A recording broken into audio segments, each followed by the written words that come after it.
Very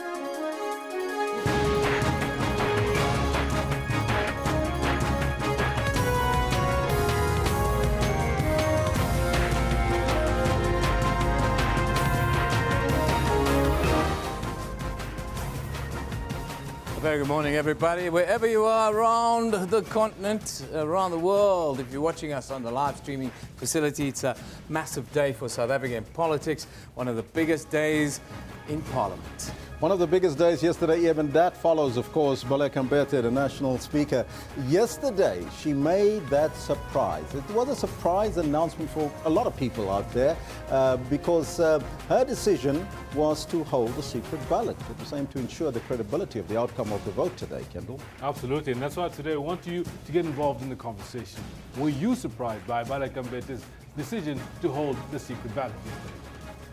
Yeah, of course, that secret ballot will take place after a debate in Parliament. It started around 2 o'clock today. But yes, something that tweets Marina D tells us, no, Baleka Mbete is only playing along to see the opposition's reaction. My ANC MPs will toe the line. Zuma is a cat with many lives. Michael Murubani says, yesterday it was like the World Cup 2010. All opposition parties were together to celebrate. Yeah, some say prematurely so, Elvis.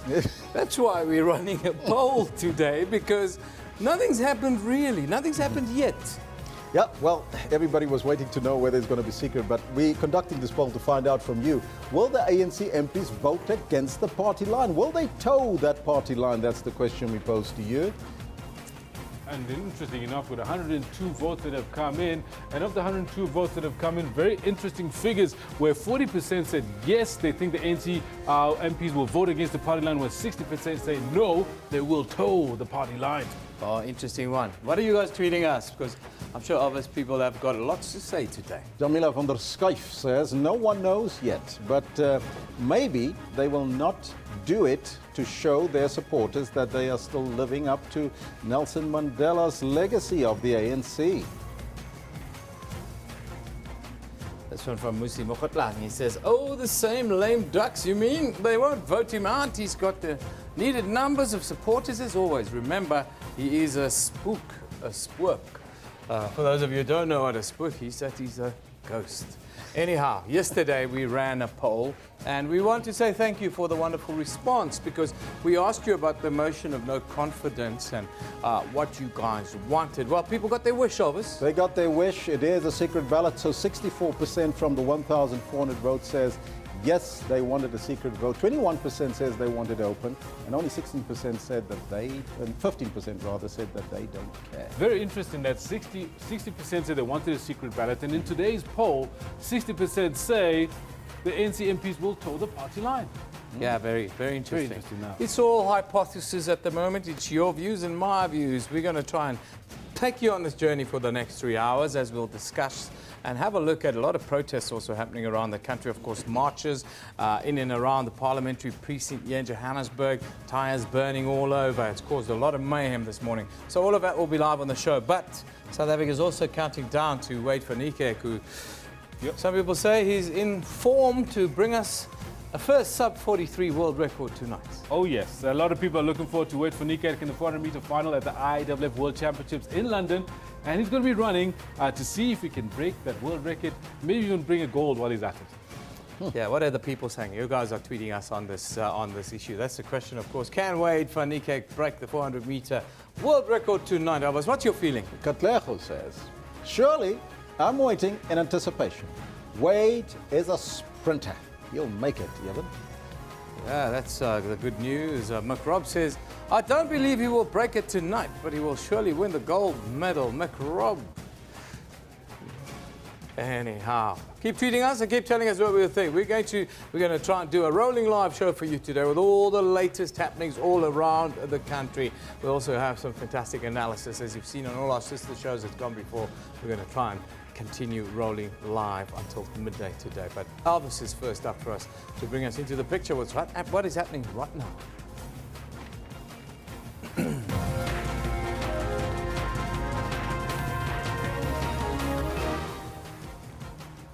President Jacob Zuma will today face his 8th motion on the 8th day of and it's the 8th month. But this time, it's a secret ballot. Motorists traveling in and around Gauteng townships are being warned to be cautious due to community protests taking place everywhere. And thousands of Kenyans are already in the voting queues to elect their new leader in the country's hotly contested presidential elections.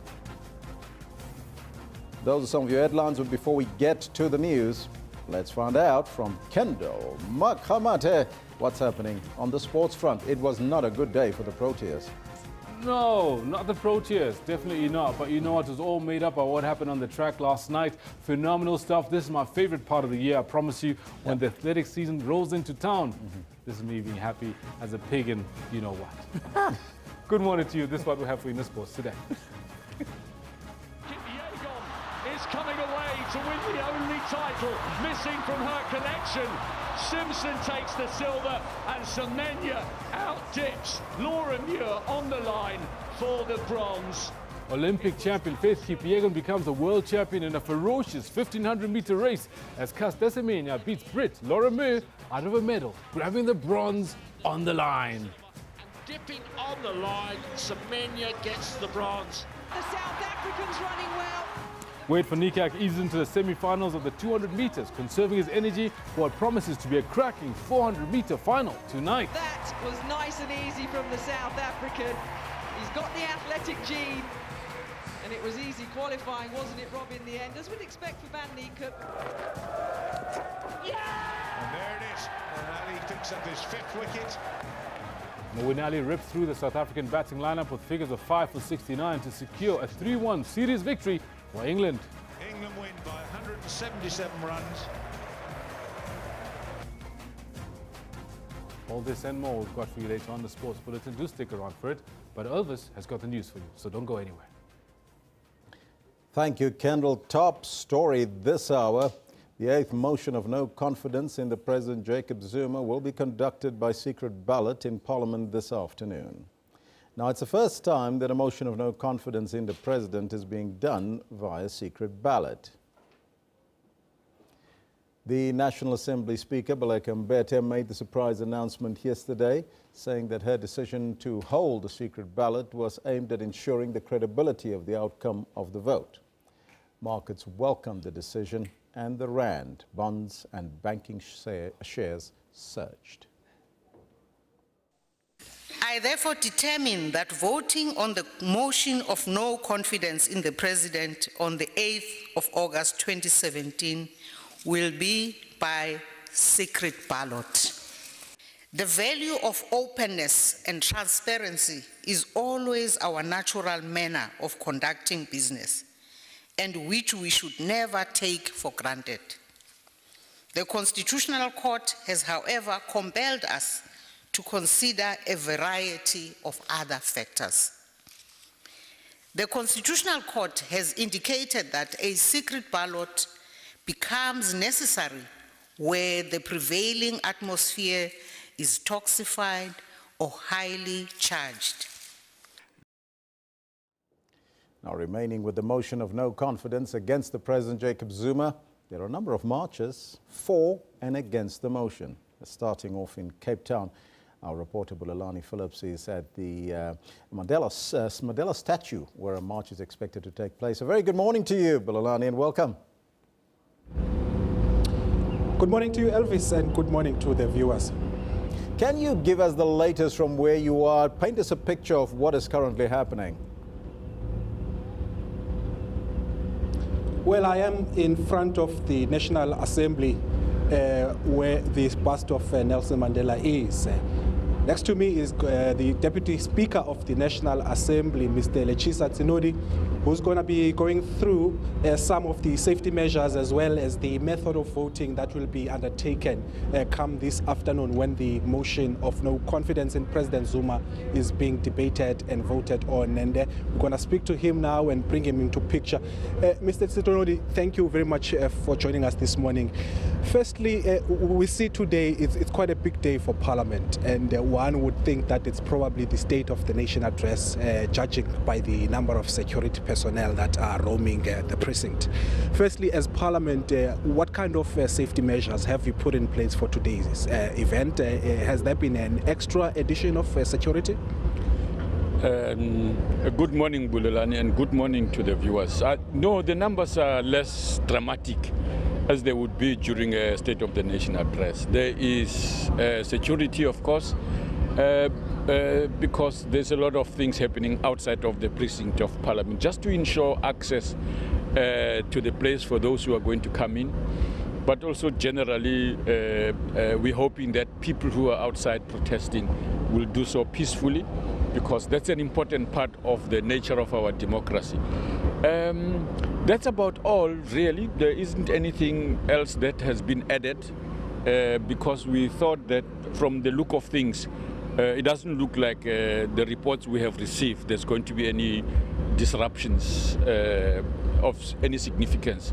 But as part of the cautionary steps that are taken, just in case, because of the numbers that the city has given permission to march and to be present around the precinct, those measures were necessary for the protection of everyone around this area. Obviously, as presiding officers, you've been under a lot of pressure in terms of deciding on the method of voting, and it looks like you strike the right chord in terms of allowing that secret ballot. Now, taking it forward, can you just take us through how the voting will unfold when the motion is being voted on? The Speaker did what the Constitutional Court said she has powers to do. So she announced that decision yesterday, as people now know. And so in advance of that, the officials of Parliament, as they would normally do, anticipated a variety of positions. What are the likely possibilities and outcomes of this? They are basically two, really. There are not many. In case that the Speaker chose this route, that already set a process in motion. There are booths that are often used during the election at the beginning of the term, for the election of the president, for example. So those booths will come into play. They are going to be used. Members are going to be called alphabetically to go and vote. And so that process is more or less in place, and that's what's going to happen. The Speaker will preside over the process, accompanied by leaders of the various political parties, so that they can oversee the process in a specific area of Parliament where this is going to take place. And then she will then, at the right moment, announce the outcome of the voting session. Just lastly, before I let you go, in the event the motion succeeds, what happens? Well, the Speaker will announce the consequences, meaning that if the motion succeeds, the Speaker will have to announce that the President has to resign, and consequentially his entire cabinet and executive, and that within a month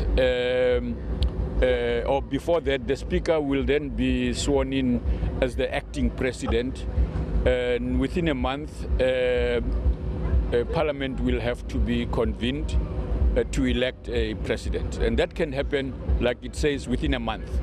If it doesn't happen, then the Speaker would have to dissolve Parliament, and within 90 days an election take place. Mr. Lechiza Tenori, thank you very much for lending us your time. That is the Deputy Speaker of the National Assembly, breaking it down in terms of the method of voting that will take place this afternoon, and in the event that that motion is passed, what would happen to the issues of positions of President and the acting President. Of course, outside of Parliament, there will be various marches attracting thousands of people, and from where I'm standing now, I can hear quite a lot of noise from some of the crowds, as well as blaring speakers playing some music. But of course, my colleagues are going to be out there in the streets and bringing you all those events as the morning progresses on. On that note, Elvis, I'm going to be dropping it back to you. Thank you, Bulelani, for that update. And of course, we're going to keep you going, and we're going to let you know what's happening in the streets of Cape Town. Let's go over to Eben for more. Yeah, the streets in Cape Town, obviously the epicenter, but everywhere around the country there are marches or protests happening. We hear reports of at least 12 protests happening in Gauteng alone, of course, marches elsewhere. But we continue with our rolling coverage of the build-up towards this vote in the afternoon. Let's go to Port Elizabeth at the new law courts, where a memorandum will be handed over. To talk to us about this, let's talk to our reporter, Jade Lee Paulza. Very good morning to you, Jade. Thanks for being with us. Good morning, Eben, and good morning to the viewers at home. Jade, just give us a quick overview. What is happening in Port Elizabeth? Are there marches and protests and the like that we're seeing elsewhere in the country?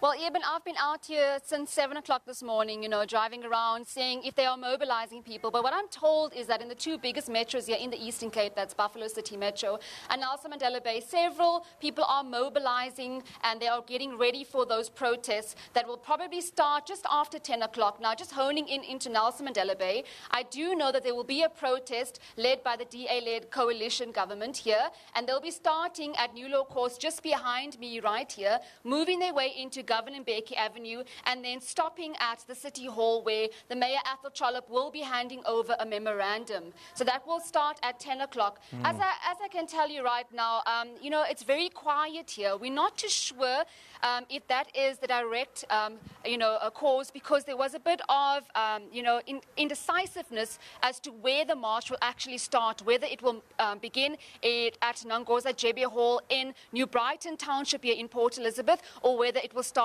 in the CBD. But I am told by officials that it will start here at 10 o'clock promptly, and they will make their way to the City Hall, where the Mayor will hand over that memorandum. I can also tell you that driving in town, there are several people that are, very optimistic. I had the chance to speak to the youth. I had the chance to speak to, just normal residents here of Nelson Mandela Bay, and they are saying that they hope that this, secret ballot will bring about change. They are optimistic, so I suppose we'll just have to keep watching across the country, especially in, this metro, which has been over the, couple of weeks in the media for, political squabbles and so forth. But it's going to be very interesting when those marches kick off at 10 o'clock. Eben.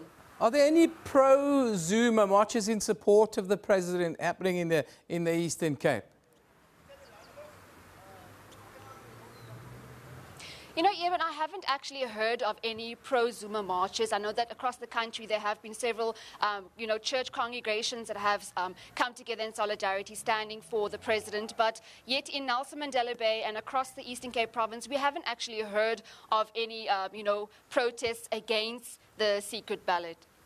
There are massive traffic disruptions here in Johannesburg. The EFF is said to have organized a lot of protests. We see tires burning in townships, in the streets, even in the capital, in the CBD. There are men in red berets minding the traffic. Are you seeing any activity of that sort, where protests are being organized by those in red, excluding yourself?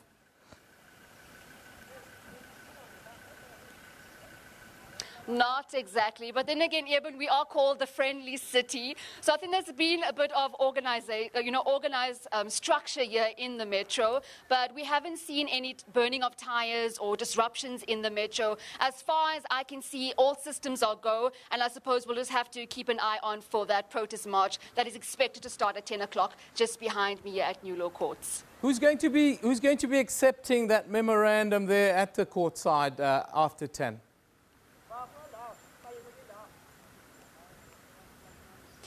Well, the Mayor, Athol Trollip, will be marching, and he'll be the one handing over that memorandum. We're not sure exactly who's going to be collecting that memorandum, and then who the speakers will be. I'm told that there are several dignitaries that are also going to be marching with that coalition-led government. But it's very interesting to note, Eben, that, this metro has been in the limelight. It has been in the media for all the wrong reasons. I'm sure many viewers back at home know the political squabbles here in the Metro with the mayor and his deputy at loggerheads.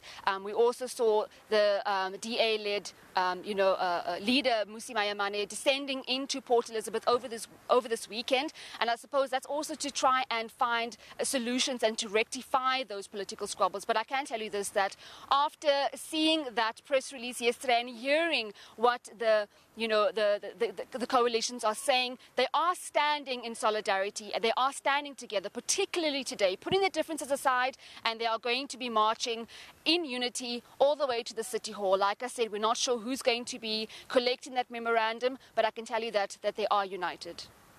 Jade Lee, thank you very much for that update. That is Jade Lee Paulser. She's live from Port Elizabeth there, as you could see.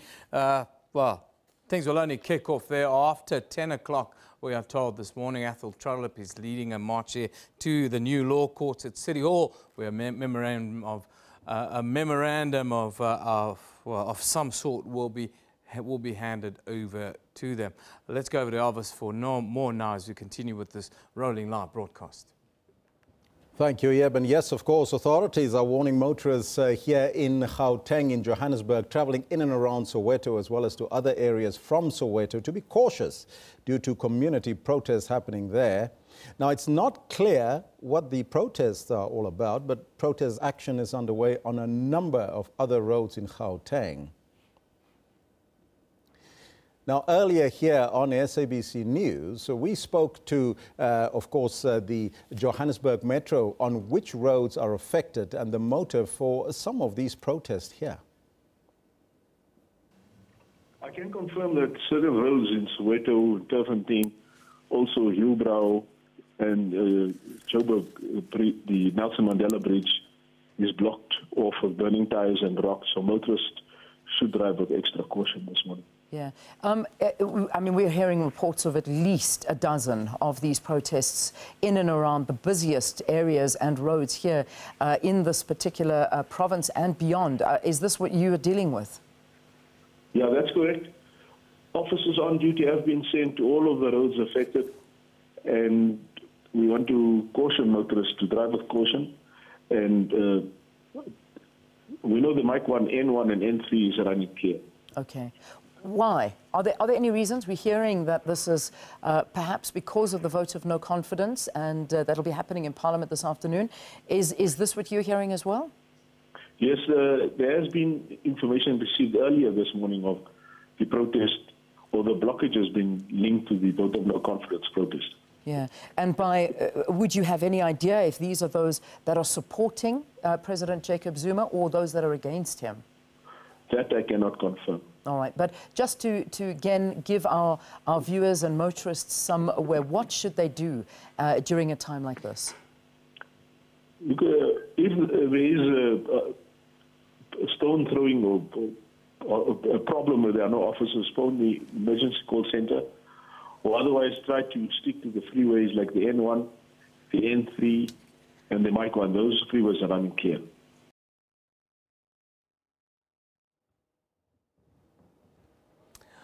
Well, now, let's just get the latest on what's happening on the affected roads. We see a lot happening. I'm trying to follow it here on social media, but it's actually quite difficult to keep a complete handle on it. Let's go to our traffic reporter, Rob Byrne. Now we've lost Rob Byrne, unfortunately. Rob was going to give us a little update, but as you can imagine, things are going crazy all over, and he's a man in high demand. We'll try and get back to Rob shortly and get him to give us an update as to what is happening. But as we continue with this countdown towards the motion of no confidence in President Jacob Zuma, the ANC remains confident that its president will survive this one, whether it's an open vote, they say, or a secret one, as we'll see this afternoon. SABC News. Earlier this morning, we spoke to Jackson Mtambu, who reiterated that the ANC's MPs will not vote with the opposition. We have welcomed the decision, and again we have reiterated the ANC's stance on this matter, that ANC members of Parliament and the ANC caucus in the Parliament of the Republic will not vote with the opposition in this motion that has been brought by our own political adversaries to remove our president. And as a consequence, make our government to fall. We will not vote with this motion. We will not vote for this motion. Whilst we are aware of various difficulties that we are faced with as a country, inclusive of the state of capture report, inclusive of the sentiments, negative sentiments that have been expressed on this report, we are saying as ANC, we need a judicial commission of inquiry immediately to dig deeper into who has brought us to this state of affairs, and so that those that are responsible for this state of affairs can indeed be taken to task and suffer the consequences. We think that is the best way to go, have any commission of inquiry, and also have Parliament itself investigating this so-called state capture, so that Parliament as a body can also assist South Africa to get out of this state of affairs. So are you then suggesting that all MPs of the African National Congress will toe the line? We are very hopeful.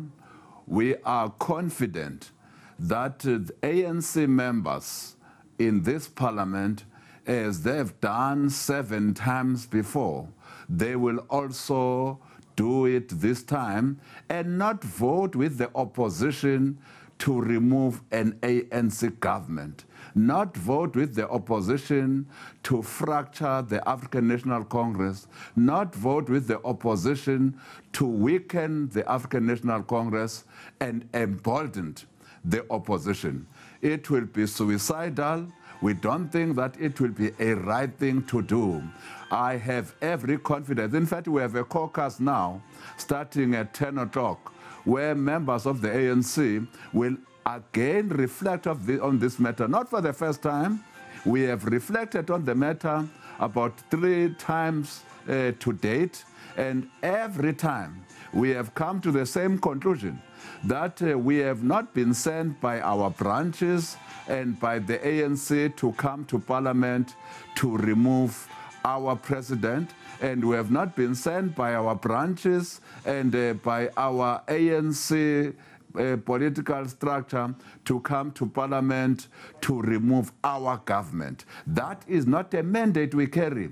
A mandate we carry is to create a better life for all our people and to hold the executive accountable. Therefore, we will not off-ramp from the mandate we carry as the African National Congress by voting with our political adversaries to remove our government and our president. Now, is this what you meant when you said last week, Friday, that when you remove President Zuma, it will be like dropping a nuclear bomb on South Africa? Or are we getting it wrong? Definitely, because we will be doing something that we have not been asked to come and do by all those 11 million members of the ANC who voted for the ANC in the first place. Secondly, that will collapse government. Thirdly, it will further weaken. We are at our weakest as the ANC, and this will further weaken the ANC and fracture the ANC as an organization. It is not in the best interest of the country.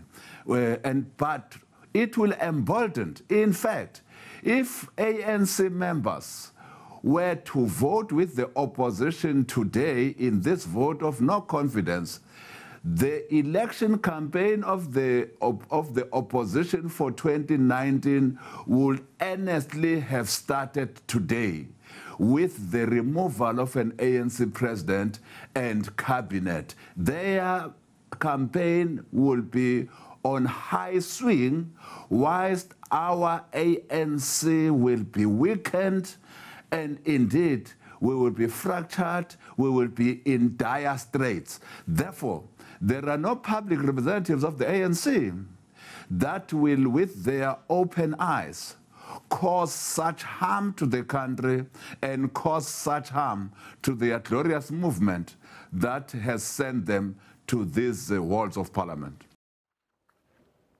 That was recorded a little bit earlier this morning. We'll play it again if you missed it a little bit later in the show. But, of course, there's a real likelihood that South Africa's political landscape could change this afternoon despite those views. This after the Speaker of the National Assembly, Baleka Mbete, agreed to a secret ballot in the vote of no confidence in President Jacob Zuma. Now, according to the Constitution, if enough members of the ANC use the secrecy to vote with the opposition, President Zuma and the cabinet should resign, and the Speaker, Baleka Mbete, takes over for up to a month until a new president is then elected.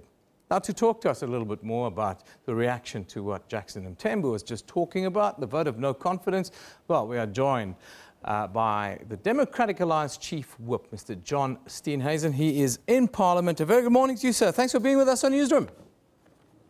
Good morning. Great to be with your Newsroom and great to be with the viewers today on this very important day for South Africa. It certainly is a very important day. I'm sure that you must have off-screen just watched the interview we did a little bit earlier with Jackson Mthembu.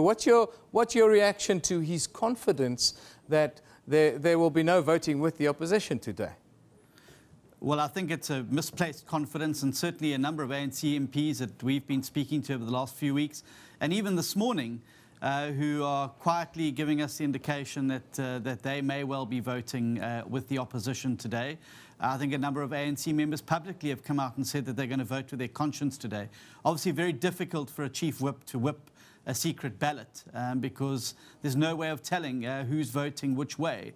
And so I think a very brave face being put on by Mr. Mthembu, but I think it belies a nervousness that exists. Mr. Steenhuisen, you say you guys have been lobbying MPs and you've been having conversations, and of course this has been going on for a couple of months now. It's not like this is something from the last couple of days or from yesterday. Those discussions that you have had with the numbers that you need, would you describe those discussions as positive? Yes, certainly. I think it's very positive. And I think that people need to realize there are some very good people in the ANC benches who are sick and tired of this corrupt president who compromises them and their values and principles, and who is dragging their electoral fortunes down with them in a spiral of greed, corruption and state capture. And, you know, these are good South Africans who have come to Parliament to do good by the people who sent them here, and they're fed up. And I think that they're also going to use the opportunity today to send a message out that things cannot continue as they are. And it simply cannot be a president who behaves with such impunity in the face of 783 charges of fraud, corruption, racketeering, aspiring economy, 9 million South Africans unemployed, junk status, and these dirty revelations of how captured his government has been by the Gupta family. They are fed up with it as well and want to signal a change. Let's just backtrack to yesterday quickly. Were you surprised by the secret ballot announcement? What's your reaction to what happened and what the Speaker put forward? Yes, I was very surprised by it. I was surprised because the Speaker's finally started to put Parliament and the people of the Republic of South Africa ahead of her president and her party. And so I think that hats off to her for making the right decision yesterday. Given the circumstances, we believe that the secret ballot is a correct decision in this particular instance. But certainly what it's going to do is to give cover to those people on the ANC benches who want to signal that change. And so we believe it's welcome, and particularly given the very high levels of intimidation, the death threats, the threats to loss of jobs and income post the voting that were being made to a number of ANC MPs. I think this gives them now the cover. It gives every member of Parliament the cover to be able to do what they need to do and to do right by the people of South Africa. And that is to remove President Zuma so that the ANC and South Africa can close the chapter on the Zuma years and start writing a new chapter for South Africa. You talk about giving MPs cover. Some of the critics of the secret ballot are saying, well, the cover also gives rise to the possibility of a bit of horse trading, a bit of brown envelopes being changed hands and so forth. How do you view that kind of discussions, and what has been the last 24 hours like? Yeah, well, certainly, as I said at the beginning, we don't agree with secret ballots as a matter of principle, but I think that the words of our Chief Justice, Mogoeng, in the landmark judgment that he handed down from the Constitutional Court, which calls for a situation-specific analysis of each instance. And I think that if one examines and analyses this situation, given the intimidation, given the threats that have been made to MPs, their families, their livelihood, that this is the right decision to make. The last 24 hours have been frenetic. There's been a lot of activity in the parliamentary villages in the evening, certainly on the precinct this morning, phone calls taking place, a lot of lobbying that's going to go on between now and the commencement of proceedings at 2 o'clock today.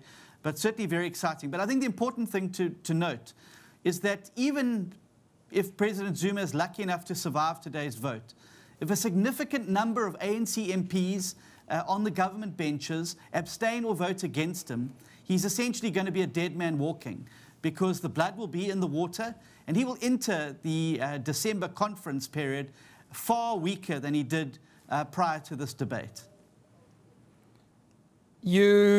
You say the president is far weaker. It almost seems like the individual is being targeted a little bit. And there's a sentiment that it's not one person that can save South Africa or change our fortunes. Is it as simple in your view that if President Jacob Zuma goes today, everything will be better and everything will be hunky-dory and we'll be able to move forward and build this prosperous nation you're talking about? Well, bear in mind that the cabinet will be forced to resign if the motion proceeds today, so it will be the whole cabinet. But the Constitution is very clear. It vests the executive authority of the Republic of South Africa in the office of the president. And to quote that saying, the buck stops here. And the president's desk is where the buck stops. Also, it's President Zuma's reckless irrationality by firing several finance ministers in succession, through his close family relationships with the Guptas, with his economic incoherence and policies that simply make no sense, that have brought us to the situation that we are. It's the president's acts of omission and commission of the 783 charges of fraud, corruption, racketeering. It's the president's violation of his oath of office and the Constitution of the Republic of South Africa that he needs to be held accountable for. And that's what this motion seeks to do. Let's quickly talk about your relationship with the opposition parties. Talk to us about that relationship. And then also, how do you view what's going on in the capital and elsewhere here in Gauteng today with protests in the streets, tires being burnt and general civil disobedience? Some say it's at the hands of some of the opposition parties. Well, first of all, let me say the Democratic Alliance condemns any public violence or breaking of any public infrastructure. That's not what today is about. Today is about coming together peacefully across the political divide, across civil society, across the religious spectrum, to join hands and unite to get rid of President Jacob Zuma. That's what today should be about. So we condemn any violent acts. But we also believe that this is a golden opportunity for members of Parliament to be able to do the right thing by South Africa and the Constitution, and to do the job that they were sent to do here in Parliament, which is to represent people. And so we believe that MPs will do the right thing. And I think that opposition parties have been able to come together to put aside their party political manifestos in the pursuance of putting South Africa first. Because essentially that's what today is about. It's about putting country first and ensuring that we get the message out there that South Africa needs change, that it can't continue on the current trajectory, and it can't continue under a president who continually puts himself, his family, and his close crony network ahead of the people of South Africa, ahead of the Constitution, and ahead of Parliament as the public's representative. Mr. Steenhuisen, thank you very much for coming in today and giving us your views. I'm sure it will be a very hotly debated afternoon for yourself. Thank you. Thank you for the opportunity to be with you today. That is the Chief Whip, the man who will be leading the assault in Parliament, I'm sure, this afternoon when the debate gets underway. Of course, a vote will only follow after that. But we're asking you, Paul, we'd like you to interact with us as always. Of course, how do you think the MPs, how will they behave today? How do they behave today? That's the question. Will they toe the party line?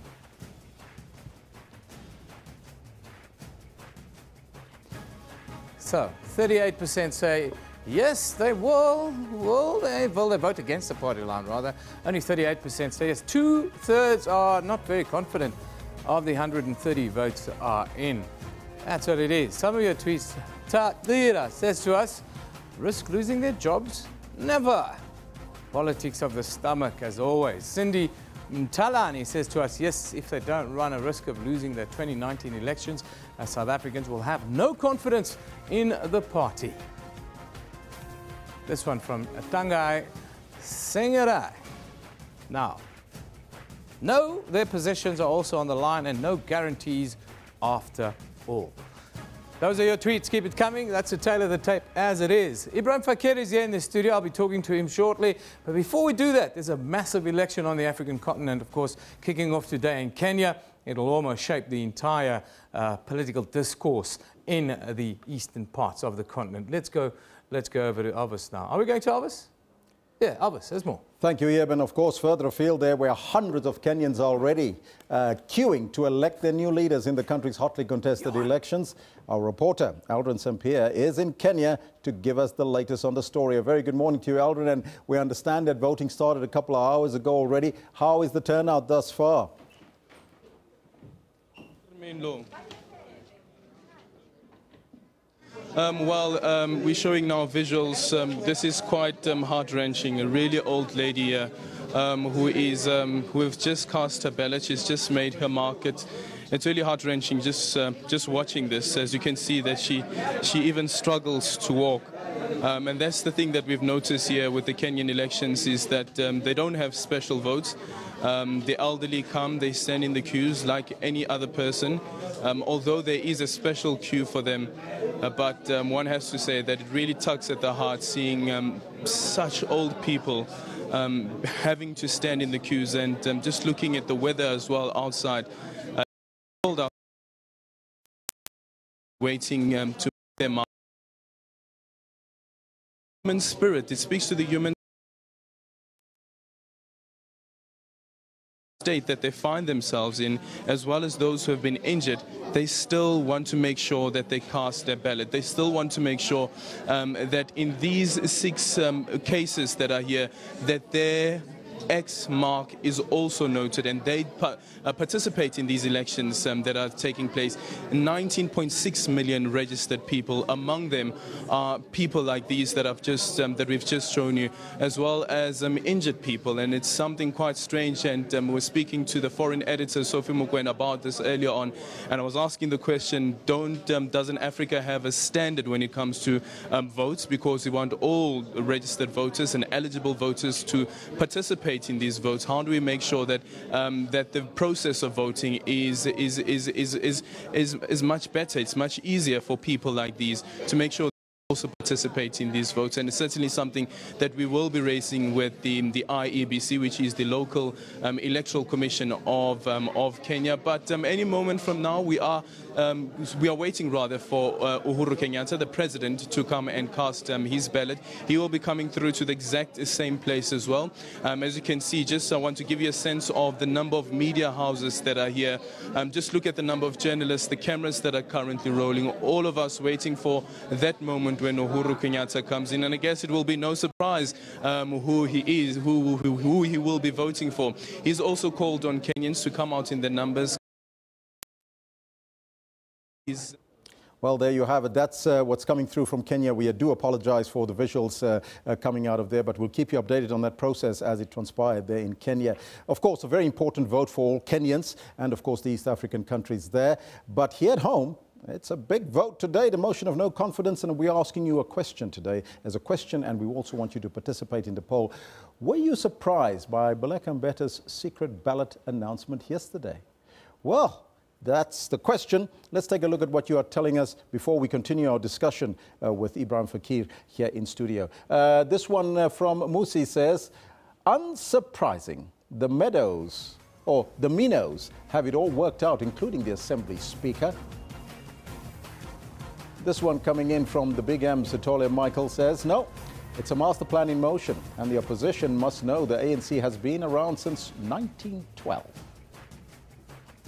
This one from Morena D says, no, Baleka Mbete is only playing along to see the opposition's reaction. At my ANC, MPs will toe the line. Zuma is a cat with many lives. Well, on that miracle performing there, 7 lives, they say. The president has got 9. Let's go over to Yeben to go into that venture, into that discussion.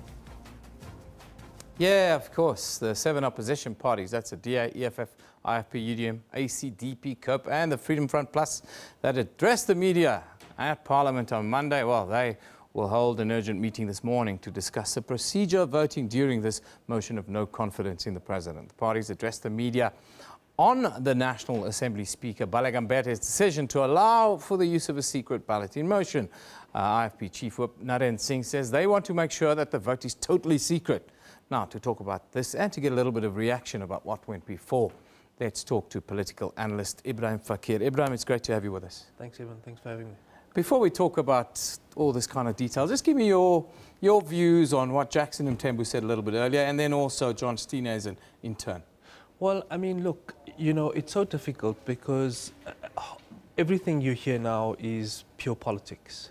So Jackson Mthembu would say this is about collapsing the government. Well, actually, so what? In a democracy, that is what happens, as long as it happens within the law, according to procedure, within institutions. Now, any of what is going to happen, even if the government has to go, if the motion of no confidence passes, it is not an extrajudicial decision. It is not a decision which happens outside any process. There is a prescribed process. Yeah. And lastly, it doesn't happen outside an institution. It is not a coup which is brought about by the streets. So what the religious leaders in KwaZulu-Natal and some of the traditional leaders had to say yesterday, and what Jackson Mthembu had to say, particularly his noise about this would be like a nuclear reaction or a nuclear bomb. I think let's call it what it is. It's patent nonsense. Because this is not happening extrajudicially, it's not happening outside institutions, it's not happening outside a process. But you know, the misplaced confidence amongst the opposition parties worries me a little bit. and so does the misplaced confidence within the ANC, because the reality, Eben, if any of us knew, and if any of them knew, they would be selling this mystical knowledge that they have, making tons of money and sailing the Caribbean instead of sitting here. I mean, I would do the same. So the reality is we don't know. Now that the secret ballot has actually been placed to the fore, we don't know how things will pan out literally.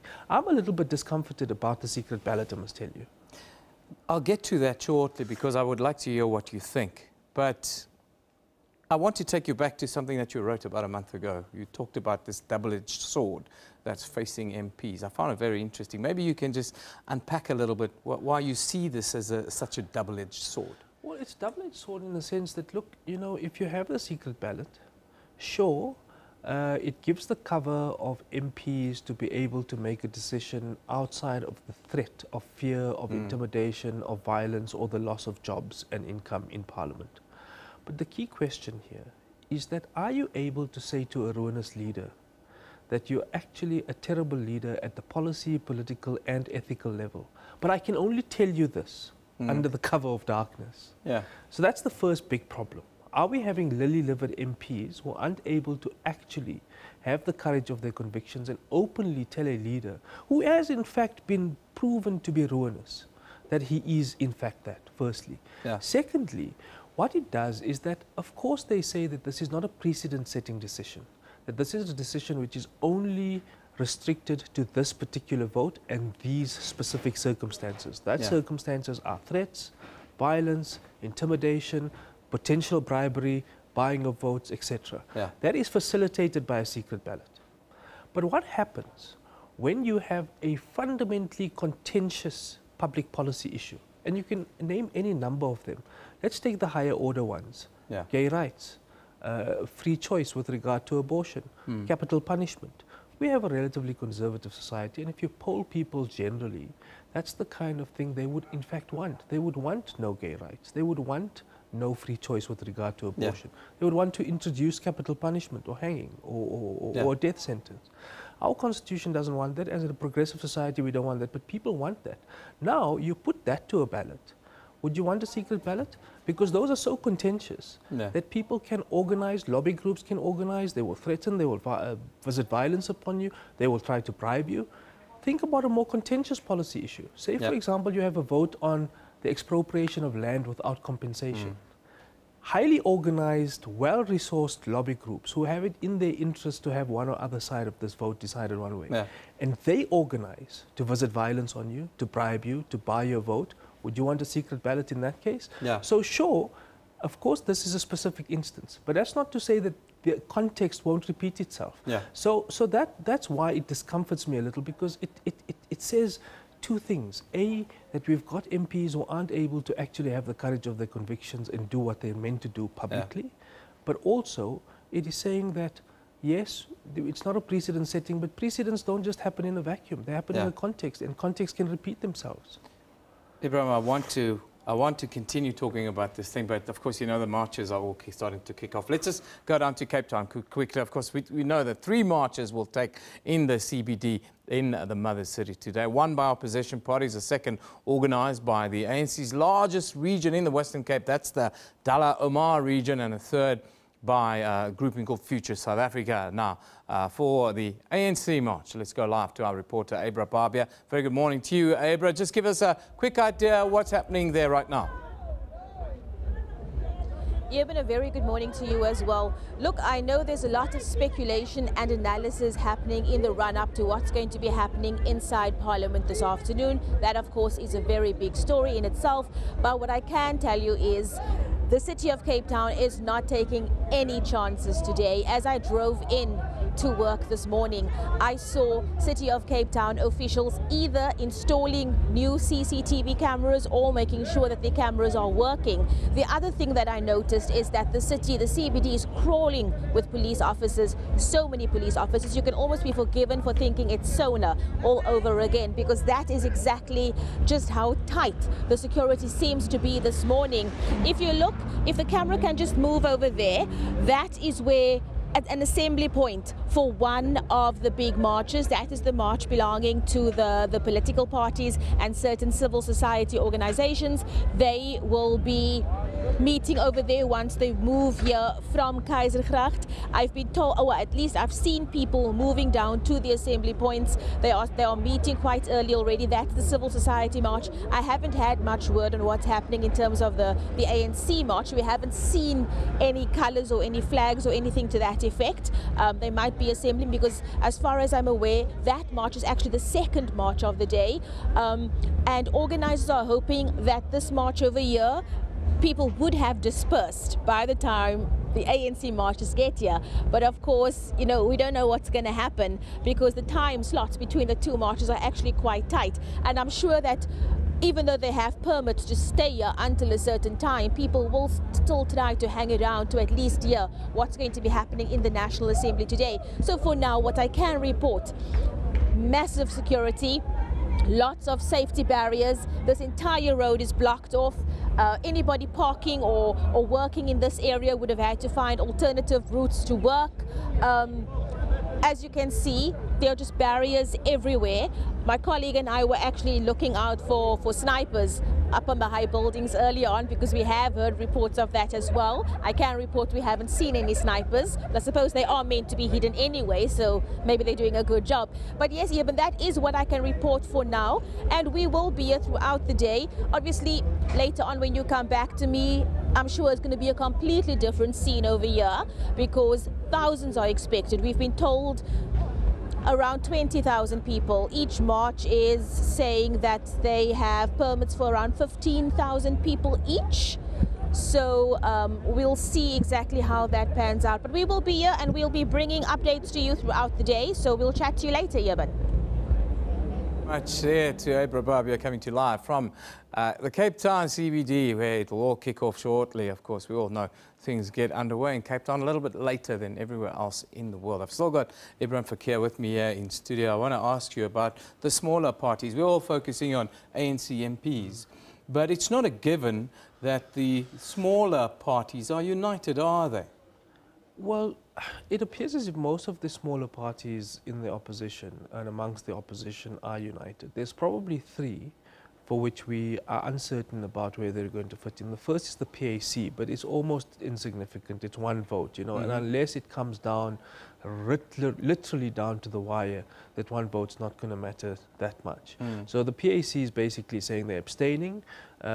or they're not that sure, but they're certainly not going to support this motion. The second party which we're not sure about is the one-person party, African People's Convention. And the person who is their MP is in fact the chairperson of the Standing Committee on Public Accounts. And they've generally thrown their lot in with the mainstream of the ANC. And that mainstream of the ANC, of course, is not going to support this motion, but we don't know where they're going to stand. So that's the second. The third would be a party like the AIC, the African Independent Congress. And, you know, they are trying to bargain with the ANC about a demarcation issue in Matatiele. That's what the party's been founded on. Of course, they've broadened their horizons a little bit, but, you know, one doesn't know where they're going to stand. But they also have at maximum 4 MPs. So those parties we're not so sure about. And I don't think that that opposition coalition which wants to support the motion of no confidence can confidently count on them. But I'm not sure that they matter that much. By and large, of course, the DA, the EFF, the ACDP, COPE, and the UDM, which actually brought the case for a secret ballot, those are quite clear. They've publicly said that they will support the motion of no confidence. But let me put this to you, Evan. If you're an opposition party, Jacob Zuma is the gift that keeps on giving, particularly with regard to the approach to the 2019 election campaign. He is your best campaigner. Now, in the context of a secret ballot, as an opposition party, if that's in your interest, surely the incentive to game the system is on your side. You don't have to put your money where your mouth is. You don't have to have the courage of your convictions and actually show that you're supporting your own motion. You could well end up supporting a motion which your party doesn't want to sponsor. Well, sponsored, but doesn't really want to support. So who knows now? Because you have a secret ballot, you'll never know what they're going to do. All bets are off, really, is what you are saying. And in this case, when you talk about this period, the next 2 years, it's about not giving the ANC an opportunity to self-correct. Absolutely. But look, I think one way or the other, the opposition gains something out of this. And that's in one of 2 ways. First, if they succeed today with the motion of no confidence, they know that the ANC is fractured, they know that the ANC is factionalized, and there's specific interests who will want a specific leader, whether it's a caretaker or not. And there are different permutations around what. But what it does is that it reintroduces the fight in the ANC, layered over all the other fights, policy, ideology, personality. It layers onto that the incentive to now reintroduce a faction and a factional fight over who should replace Zuma if the vote succeeds. If the vote doesn't succeed, of course, if the vote doesn't succeed and Zuma remains in office, well, they still remain on a bit of a winning ticket because, you know, they can simply show the ANC up and say, look, these guys decided to keep and opt for this guy. This is the ANC that you settled with. So you've got to decide as a voter whether you want to keep these guys in power or not. So one way or the other, there's something they gain out of this. Either it's instability in the ANC or it's their campaign linchpin in the form of Jacob Zuma. Ibrahim, I'm going to ask you to hang around a little bit. I know you might have some other stuff, but I just want us to have a look at what's happening around the country and just get some of your action after top of the hour. We're going to, well, take the headlines at the top of the hour, but before we go there, let's just do a bit of housekeeping and see what you guys are telling us. Of course, we've been running this poll for the last couple of hours to get you to tell us if you think that the party line will be voted against. Well, 160 votes are in right now after just 2 hours. 39% of our viewers are saying yes, they will vote against the party line, with 61% are saying no. Well, that's a very interesting scenario playing out. Of course, yesterday you guys told us that you don't think there'll be a secret vote, and there was a secret vote today. Now, let's take a look at what's happening on our social media feeds and generally on Twitter. Of course, no confidence. That's what everyone's talking about on social media today after the parliamentary speaker, Baleka Mbete, finally made the announcement that the vote will be held in secret. Some parties say that this is a win for democracy, while analysts saying it's a gateway to corruption. Of course, the main hashtag to follow and interact with is no confidence vote, but there are others filling up the trend list as well, such as hashtag secret ballot, hashtag Zuma, Parliament, as well as Baleka Mbete. Now, in light of the vote today. There are a number of marches taking place around the country, but protests have also broken out around Gauteng. Roads have been blocked, tires are burning all over, rubble in the streets. Please be careful on your roads today, as the hashtag protest action is where you can have a look at what is happening where. Of course, lots of other things happening in the world. We tend to have a very insular view about politics in South Africa. In sporting highlights, of course, at World Champs, Caster Semenya. Well, she ran a great race last night, winning a bronze in the 1500. There's a big debate though on BBC criticising Caster's advantages. The hashtag Caster, if you want to see what some of the incredibly hurtful comments that were made by these commentators. Of course, tonight it's wait for Nick Hack's race. Can he break the 400-meter world record? That's our question of the day to you. And, well, some say that they don't expect him to. I actually think he will. The guy is a world beater and in the form of his life. Now, moving further afield, Kenyans are going to the polls today as well to elect a new president, as well as 5 other representatives. About 19.6 million voters are registered to vote there, and many started lining up to make their mark from the early hours of this morning. Hashtag Kenya decides. In Europe, well, they're still suffering under what they are calling a heat wave from Lucifer. Interesting. Hashtag Lucifer heatwave. Those are the social trends right now. Let's get ourselves ready to go. No, we're not going to go to the headlines just yet. Yeah, what do we have here? The picture of the day comes from Minister Nathi Ntetwa, and it's captioned to extend my heartfelt condolences to the loved ones of veteran actress and dear friend Mary Makgato, who has sadly passed on. Now, time for us to get to the top of the hour. It's 10 o'clock Central African time. Very good morning to you if you've just joined us.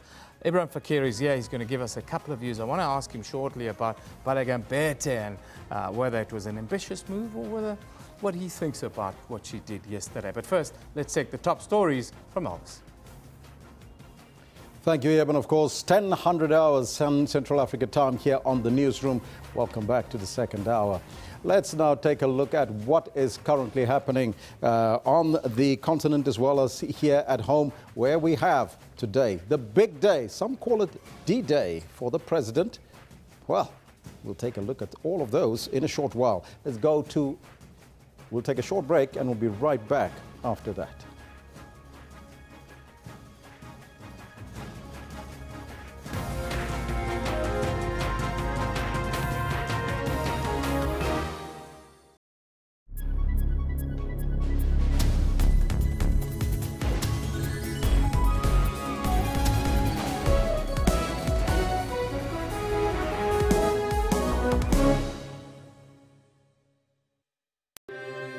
What guides us? Is it something you can touch, hear, feel, or see? What leads us onto greater experiences? Is it leaders on a soapbox, spouting rhetoric for the crowd? The advice of our elders? Or is it the actions of our people? The strength of our beliefs? Or the voices of our citizens? Your country is guided by the voices of its people, and your broadcaster is dependent on your voice to guide it. Get your copy of the SABC's editorial policy and have your say.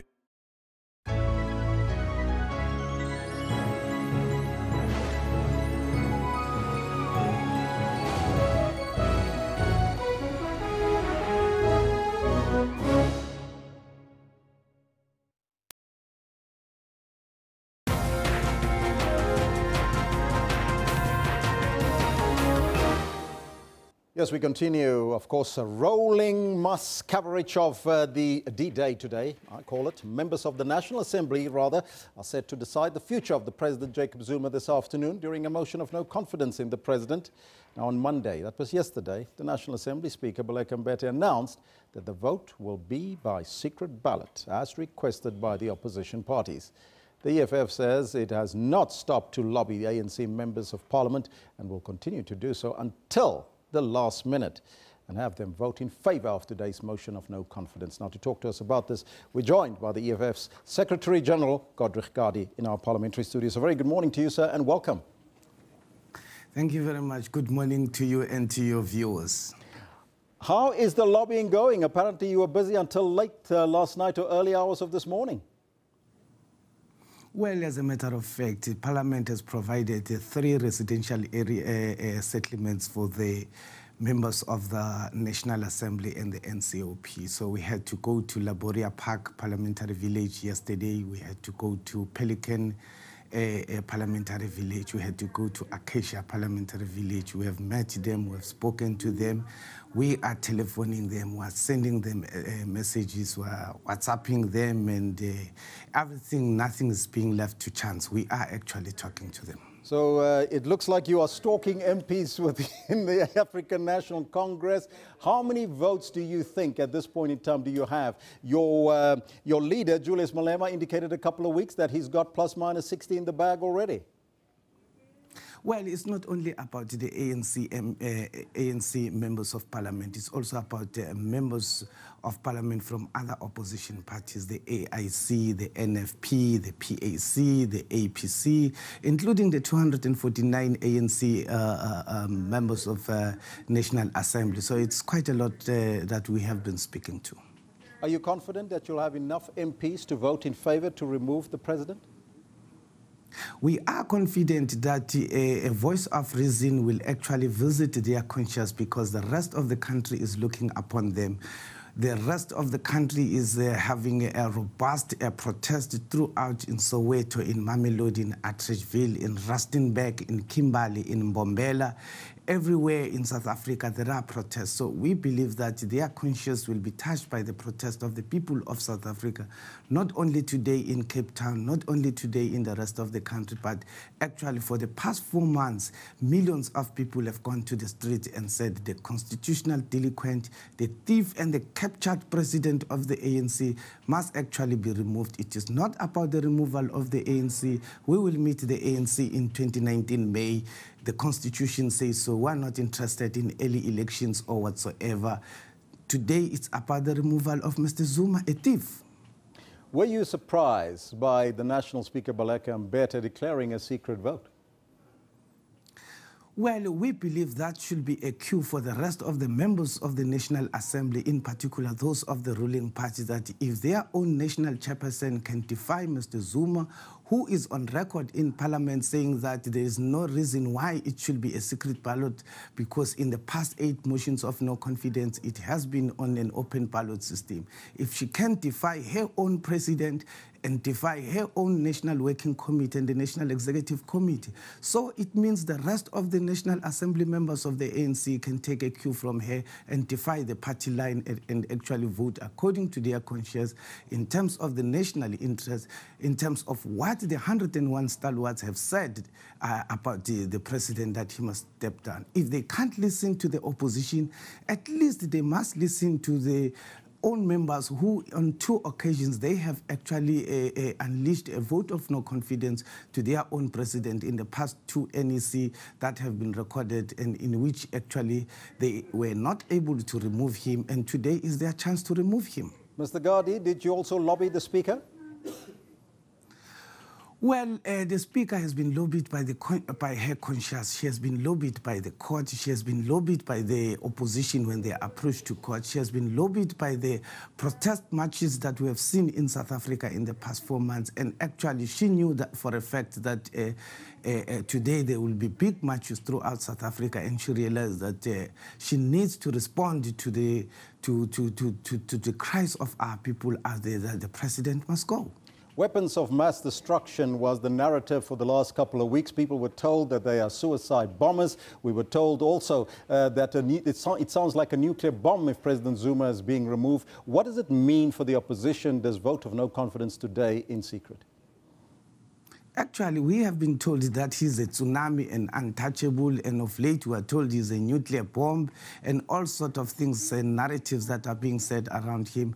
Well, as a matter of fact, we look forward to his removal today. It is not about the removal of the ANC. We will meet the ANC in 2019. All opposition parties are not interested in anything called early elections. It's very expensive. We cannot afford it. We must channel those monies to service delivery of our people and not for anything called elections. We are not opportunists and self-seeking and wants to be in power at all costs. There will be nothing to govern in 2019 if Mr. Zuma is not removed today. Otherwise, Mr. Zuma is a very good vote garner for the opposition, but it will be very selfish of the opposition really to wish him to stay until 2019, though he is actually an advantage for the opposition. But there will be nothing to govern. All institutions will have been broken. The treasury will have been looted and empty. If 500 billion can be transferred to Dubai with the Gupta, with his Gupta friends who are very corrupt, there won't be anything to govern. Mr. Zuma must go today. The removal of the president, is that the beginning of the end, and is that the only solution that you as the EFF see? Definitely, it is actually a step into the right direction, because at least we should be able to have a president from the ruling party who is actually going to listen to the cries of our people and actually go deep into the issue of corruption in this country and just get everybody exposed and sent to jail, convicted, and then we have a clean governance that is very transparent. Thank you, Mr. Gadi. That was Godric Gadi, of course, in our parliamentary studio. They're talking to us. He's the ANC Chief Whip in Parliament. Now, we continue with this discussion. Of course, there's a lot more questions to be asked here, Eben. We still have our political analyst, Ibrahim Fakir, here in studio to give us some of those answers and, of course, his thoughts on what just transpired. Well, obviously, it kind of looks like there are more questions than answers, but one man who has most of the answers is Ibrahim Fakir. Just give us a quick what your reaction is to what Godric Gadi just put forward. It's a lot of playing the man and at times not the ball. Well, I mean, look, let's be fair. I think, you know, there's nothing you can quibble with respect to what Mr. Gadi is saying. Of course, this is the plan of a motion of no confidence, is to try and test the confidence in the president, and they believe that he should go. Of course, there's a body of opinion within the ANC which believes the same thing. So, as I was saying in the previous segment, I mean, all parties, at least in the opposition, gain out of this. Some factions of the ANC gain out of this, but in what way, we don't know. Because here's the reality. Yeah. Once Jacob Zuma goes, if he goes, and if this motion succeeds, the cabinet goes along with him, right? There's already layers of fights within the ANC. Policy-wise, ideologically, personality-wise, in every which way. Yeah. This adds another layer, because the factions now jockey for who they will want to replace President Zuma if the motion succeeds. Then there's also, because the cabinet goes along with him, it's about cabinet positions. Do you want someone to shore up national treasury and protect it? Do you want to appoint someone who's going to clean out what happened at the SOEs, the state-owned enterprises? But the reality here is that rot is so deep that you need some, and here's the balance, you need some continuity, because if you shuffle and a new cabinet comes in, you've got new people with new directors general, with new staff, and who've got to clean up a mess which they're not completely au fait with. So you've got to strike a balance between cleaning up and ensuring some degree of continuity. But there are further complications here, Eben. The last time President Zuma was kicked out of a position of responsibility within the state, he remained within the party. Yeah. And even now, for the ANC, if he leaves and vacates position as head of state, he still remains the head of the party. And he might be playing a long game in that he says, look, you guys got me out, well and good. I will be weakened as the president of the ANC, because the message would be clear to him as ANC president that he's weakened. Yeah. But it gives him the latitude and the leverage to work and organize for who he would think his preferred successor should be at the end of the year. Let's quickly talk about Balagambete yesterday. It seems as if a lot of people were surprised. Well, firstly, were you surprised? And how do you view the statements made by her? And how do you view her ambitions to be the next president? Well, here's the thing. We simply don't know what her motivations and her motives were. We can only take it on face value. And on face value, it appears as if she, as Mr. Gadri is pointing out, was guided by what the Constitutional Court said. The Constitutional Court also said that, look, where there's a conflict between the values of openness and transparency with the values of accountability, the value of accountability should trump those other values. So here you are going to allow an institution like Parliament to be able to hold in secret the President to account if it so wishes. So it's providing that opportunity. That's what she appears to be guided by. But we don't know the facts surrounding it. Did she consult the rest of the ANC? Because if she consulted the rest of the ANC and the ANC went along with the fact that there should be a secret ballot, it would mean that they're fairly confident that they would have the numbers. But we don't know that. We don't know whether she consulted the ANC or whether this is a decision she made in isolation from the rest of the ANC, merely as Speaker of Parliament. The third interesting thing to note is that Baleka Mbete hasn't always executed herself well as the leader of this institution.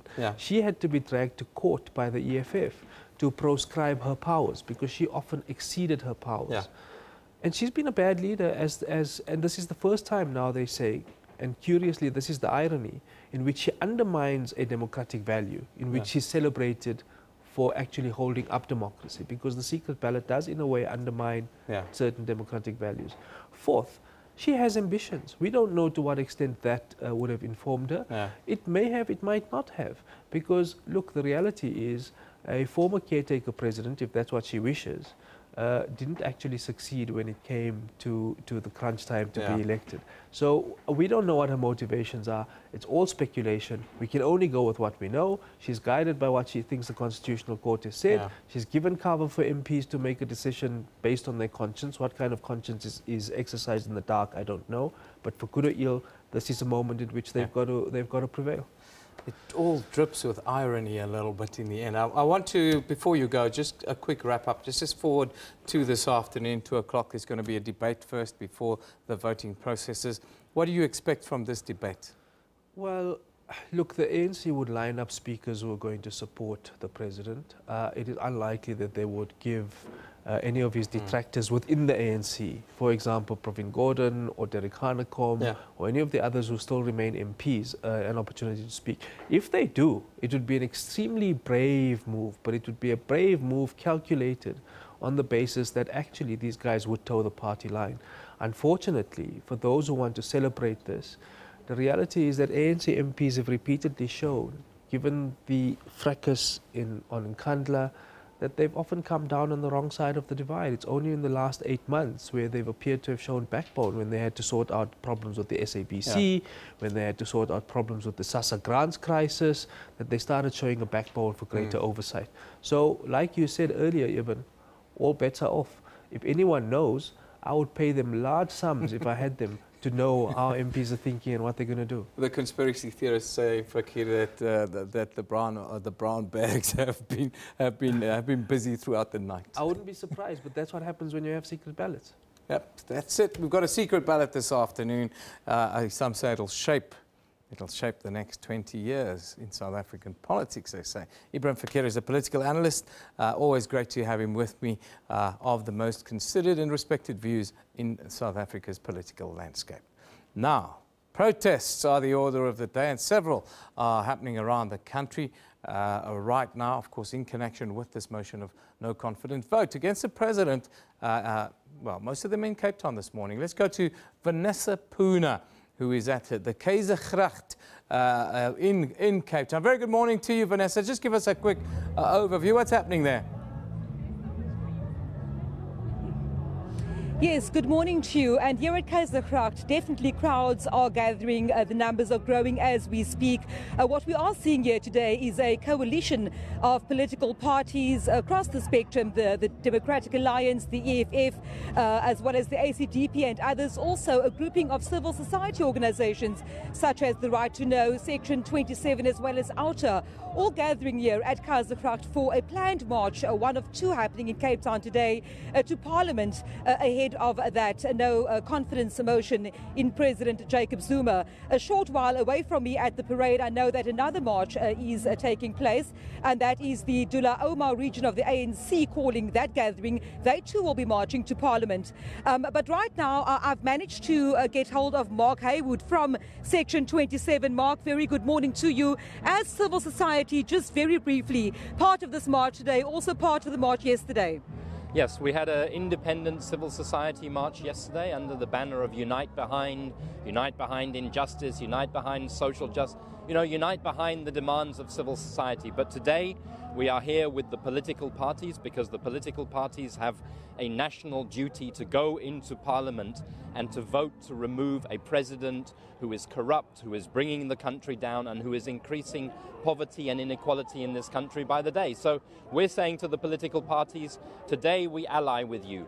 Tomorrow, whoever is the president, whoever is in power, we will hold you just as accountable to the Constitution and the promise of equality. Thank you very much. Mark Haywood there speaking on behalf of civil society grouping Section 27. I've also just been joined by Phumzile Van Dam from the Democratic Alliance. Good morning to you, Phumzile. An unprecedented scene we're seeing here today. We're seeing the likes of your party, we're seeing the likes of the EFF, the Freedom Front Plus, the UDM, etc., with very differing or different political standpoints and views and policies. But yet today, united behind this call for the no motion or no confidence vote to go ahead and for President Jacob Zuma to be removed from office. Yes, indeed. Supporters of opposition parties, of civil society have gathered here in their thousands. We've all put aside, as you correctly point out, our political differences, our differences in policy, and united in a common purpose. Our message here is really, really clear. We're saying that ANC MPs must vote in support of a motion of no confidence. Our vote as a Democratic Alliance, and I know of other opposition parties, is no secret. We will be voting for Jacob Zuma to be removed from office. But for those ANC MPs who do want to support a motion of no confidence and who are being threatened and intimidated, they now have no more excuse. The secret ballot is in place, so we trust that they will do right by the country and remove Jacob Zuma from office. Thank you very much, Phumzile Van Dam there, MP speaking on behalf of the Democratic Alliance, saying that ANC MPs today really have no excuse but to vote with their conscience, and that, of course, is what this large grouping behind me is calling for the MPs to make what they call the right decision come later on this afternoon in Parliament. Yeah, thank you very much, Vanessa. Vanessa will keep us updated. What's happening in KZN? As you can see, slow trickle of protesters there in the KZN area in Cape Town.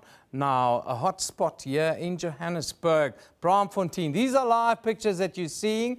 Well, there's a little bit of public violence and civil disobedience happening well, these are live pictures, as I say, as incoming.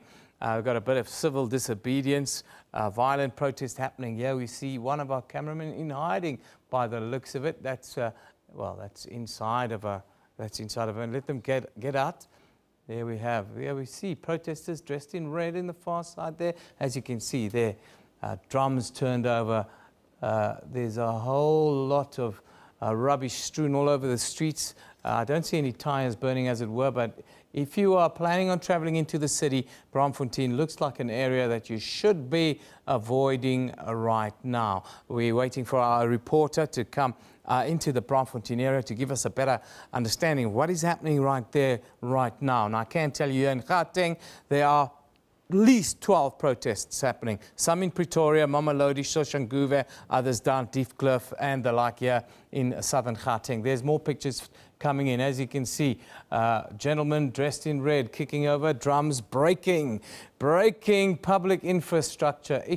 That's not what we want to see. I tell you, these are just pictures that are being fed through as they're coming in. We'll keep you updated how things develop.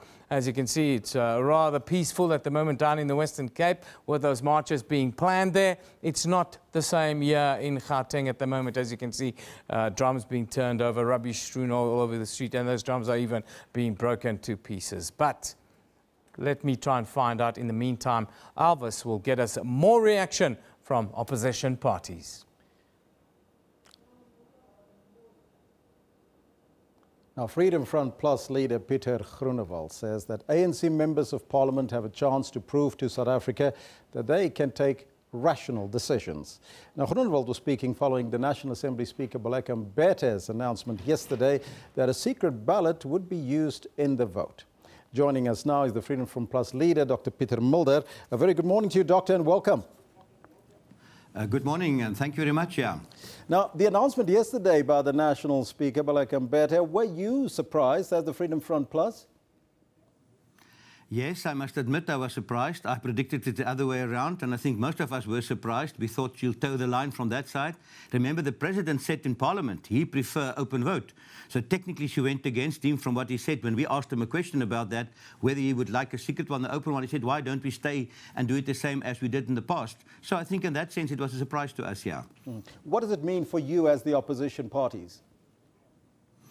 Just repeat, sorry, the sound is not very good. Say again. What does it mean for you, Doctor, as part of the opposition parties in Parliament? The secret vote, that is. Well, it's very important, you know. I think we've got a problem in the sense that Parliament was struggling as far as its own authority is concerned, being towing the line, being a rubber stamp for the executive. And the last 2-3 months, mostly because some of members of Parliament were turning against Zuma, for the first time Parliament started doing its job in the Communications Committee, in these different ones. And surely this is an opportunity for Parliament to say, we are the legislative, we've got these powers, the Constitution says we have it, let's get our authority back that we are an important role player, and that's the question this afternoon. Will we toe the line, just go with the executive or the pressure from that side, or be an independent body doing our job as being prescribed by the Constitution? And let's hope we do the right thing this afternoon. Do you, as the opposition, believe, though, that you have the required numbers to win the motion of no confidence in the President? You want the propaganda answer or the real answer? The propaganda answer is, I really hope we can get there. According to the Constitution, we need 201 votes to get there. So we must get to 201. If 50 of the ANC members vote on the other side, then we are there, and we can change South Africa, and there's a new sort of horizon, and everything can change in the country. The problem, I think, is even on opposition side, there's some question marks over, for example, the Freedom Party from the KZN. They seem to split. There's members absent from the DA. 2 members of the DA is absent, so there's already a problem on this side. And then I think there's a strong, and that's now not the propaganda answer, the reality answer.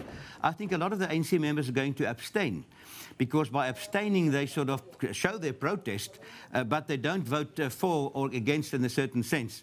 And that might just be short. But I'm long enough in politics to know anything can happen, and I'm quite excited.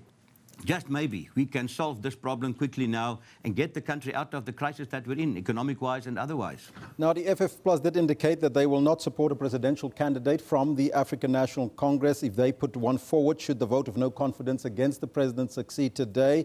As a party, do you still maintain that, and what is the alternative here? Well, in the end of the day, and that's what the ANC members must realize now, it's not against the ANC in the sense they all keep their positions. Technically what's going to happen, as you know, the Speaker will be the President then for 30 days. And then again, the ANC still got 62% of the members in Parliament. So the initiative will still be with the ANC when we elect a new President. I think they've got a problem internally to appoint who must then be, because it will go to the NEC. That will have to decide who's their candidate to put up if we get to that scenario. And one of the interesting scenarios from my perspective, why don't they just then keep Mbete until December and let her do the Motlanthe role? Can be done that way, as he did when Mbeki was ousted, and let them vote in December and get the new Democratic guy and woman and bring him back then as president. And that is interesting from the scenarios. So I'm not this negative, as everybody say, it's an atom bomb and everything will stop. Everything go ahead, the normal. The civil service is still there. The Speaker will appoint a cabinet immediately. We'll elect a new one. It's not all that crisis. So, in the end, Mbete still wins? I can't hear. There's a lot of sounds on my ear now. So, in the end, whether or not the opposition vote in favor of the president or the president leaving, Mbete still wins, because she'll be president for 30 days. Well, she'll be president for 30 days, but she can also become a villain if the ANC turns around her and the whole thing turns against the ANC. She can be a hero or a villain. It all depends on what's the long-term outcome. But in a certain sense, the Constitution says this is the correct legal way to solve this problem. And I don't think the whole country will be destabilized by that. We just stick to the rules. 30 days from Mbete and then a new president. Do you know if the IEC will oversee the vote of no confidence? Sorry, sir, there's two voices on my phone all the time speaking to me. I'm not sure what's this. Can you repeat your question? I just want to make sure with you, Dr. Mulder, whether or not you know if the IEC will oversee the vote of no confidence today in Parliament. No, I think we do it internally. You know, the Constitution says we must vote secretly when we elect the president. So it's just like have the same procedure when we do this one. I think that's just correct. That means we don't vote electronically because then you're not, it's not secret. You get the ballot paper, your name is being called, there's a ballot box in a sense. You put your paper in there after you voted. You can abstain or yes or no, and hopefully, and then we will make sure every party's whip will be present in the beginning to see the boxes are empty, and the whips will be there in the end when we count the votes, and that's the way it ought to be done if we really want to do it secretly. Yeah. In the end, and let me look into your crystal ball, if the president is removed, will that solve all the problems that we have within South Africa? No, it will not solve all the problems, but it will immediately bring some positive attitudes. You know, economic-wise, we need, just yesterday, the rand immediately at 20 cents stronger with the idea that maybe there's something new. And let me go back, you know, everything was fine. We started with Nkandla, the problem. Then Nanny was fired. Then Pravin Gordhan was fired. Those are very negative things, and then the alarms went off. If you can just turn around the economic-wise and say, have confidence, there's some stability, there's new faces here, and I'm sorry for the president, but he caused all those problems. One man caused that without doubt. Corruption is still a problem, the ANC is still a lot of problems, but I'm convinced the economy will react positively, outside world positively, if the system internally can get rid of a problem without destabilizing the country, and the Constitution makes it possible. Dr. Mulder, I thank you so much for your time and joining us in our parliamentary studios. Thank you very much. That was the Freedom Front Plus leader, Dr. Peter Mulder, joining us there. We're asking you a question today, as well as you participating in the poll. Of course, there is that question on whether or not you were surprised by Baleka Mbete's secret ballot announcement yesterday. That is the question we posed to you. We'll take a look at some of those comments, but we're also conducting a poll, and that poll is looking, where are we now? Looking at the numbers, 160 votes in. We asked the question, will the ANC MPs vote against the party line?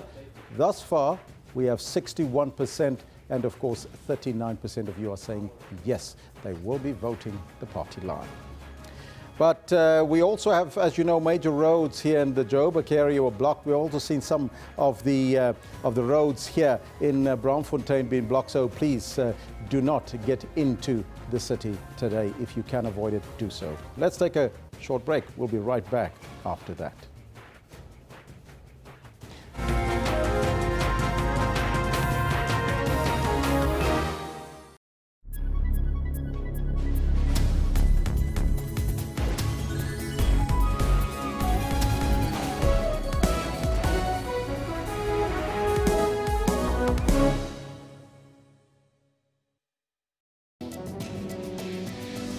Meningitis is a potentially deadly disease that affects more than 1 million people worldwide each year. Well, it's an infection of the lining of the brain and the spinal cord.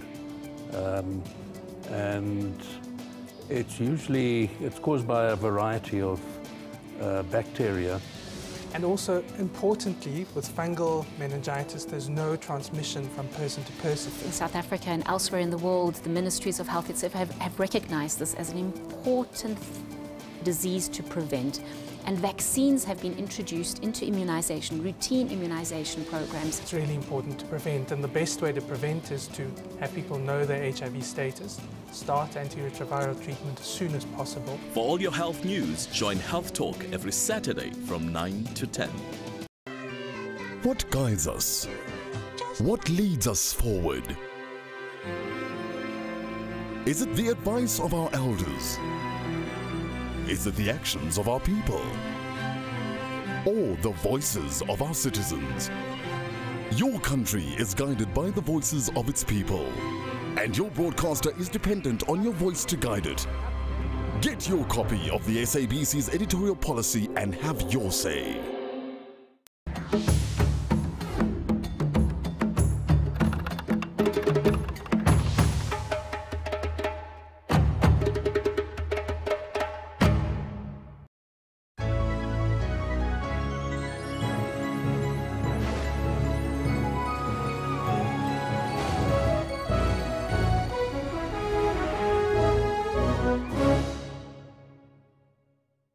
And tell Sophie, top of the hour, they have to be ready, top of the hour. They can't just call and say, take us now.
Welcome back. Very good morning to you. You're still on the Newsroom show here on SABC News. Of course, there's lots going on in South Africa, marches, protests and the like. You've seen some pictures, incoming pictures of infrastructure being broken to pieces here in Braamfontein in the city. You see marches are starting to get together in Cape Town. Of course, all roads are leading to the National Assembly this afternoon, where this vote of no confidence in President Jacob Zuma will first be debated and then put to a secret ballot. Now, we've had lots and lots of different instances that we've heard and reaction that we've had this morning. Now, our very own reporter, Francis Timo, he's in Pretoria, where major roads are blocked. Tires are burning since early this morning ahead of this no-confidence vote. Very good morning to you, Francis. Just give us an idea what is happening in the capital. Okay. We're coming to you live from the showground, not the showgrounds. We're coming to you live from Church Square, which is the assembly point for EFF members who actually want to voice their discontent against the vote of no confidence against President Jacob Zuma. But as you can see behind me, the numbers are still trickling in. The march was expected to start around 10 o'clock, where the marchers were going to march all the way to the union buildings, but it seems the numbers are actually trickling in quite slowly. And also here with us is a member of the Tshwane Metro Police who's also going to give us a brief explanation as to which routes the marchers are actually going to use. But as you can see right now, actually the numbers haven't actually been what was anticipated, because we're expecting hundreds to actually be at the Church Square as we speak right now. So joining me right now is Senior Superintendent Mahamba, who's going to explain the routes that are going to be used by some of the protesters. Thank you so much, Mr. Mahamba. What can you tell us about the march today, and what is expected of you guys as the Metro Police, the law enforcement agencies? Good morning, and good morning to the viewers as well. What we're expecting today is a peaceful march by EFF. As we indicated in our statement, that they'll start gathering from SNS 6 o'clock, and then we're expecting that they'll move here from Church Square around 10, but there is some delays. We made contact with the organizers. They asked for postponement of time. Anytime from now on, they might move from here to union buildings.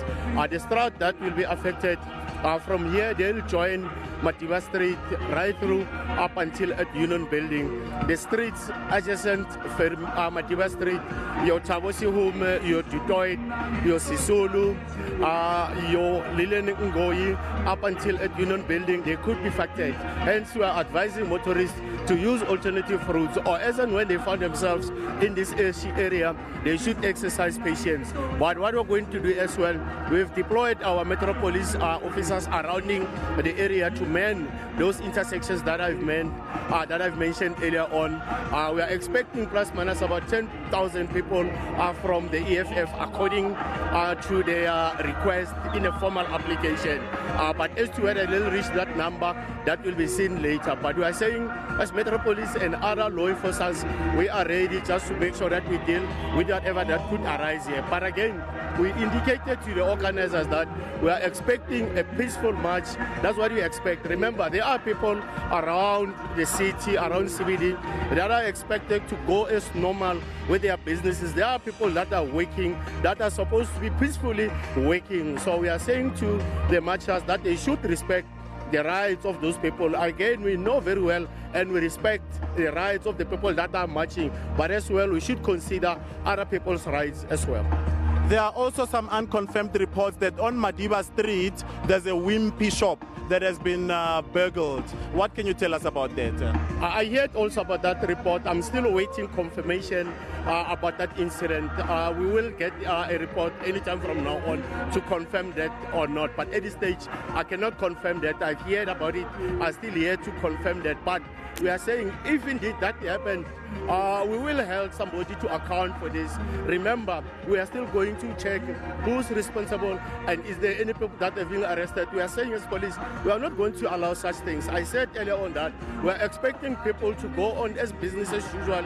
We are expecting people to be at work peacefully so. So people that are coming here in the CBD with the intentions of looting, we will deal decisively with them. We are ready for those eventualities if they should happen. We've deployed enough police, we've deployed enough law enforcement agencies to make sure that we guard against that. We don't want that. It should not happen, and we are saying if it happens, we'll make sure that we go to the bottom and make sure that those people behind it, they get arrested. As you heard, that was Senior Superintendent Isaac Mahamba actually explaining to us that there will be plus minus around 10,000 EFF supporters who will actually assemble here and march to the union buildings. He says they are ready for any eventualities and have deployed Metro Police officers to areas where there could be any form of intimidation for people that are going on with their business as usual. There was also a fake letter that was making rounds warning people in and around Pretoria not to come to town, saying that their cars will be torched, but the law enforcement agencies have rubbished that letter as fake news. Back to studio. Thank you very much to Offenses Timo in the capital. Yeah, it says a disappointing turnout thus far in the capital. Of course, we've seen a lot of instances of casual violence in other parts of Gauteng. Now, let's just take a look at our poll. We've asked you guys to vote. Do you think will ANC MPs vote against the party line? That's what we put forward to you. 201 votes are in now. Only 38% rather are saying yes, they will vote against the party. If we look at that number, 62% say no, they won't vote against it. But let's have a look at your tweets. This one from Yamkela, who says, I hope MPs vote for the motion or deal with the harsh consequences that will follow. If 2016 didn't teach them, then 2019 will, says Yamkela. This one from Andy Lezweni says, oh yes, they will put the interests of South Africa first against corruption. They have to. Klengiweka Siapana says to us, yes, some of them, they're going to vote it.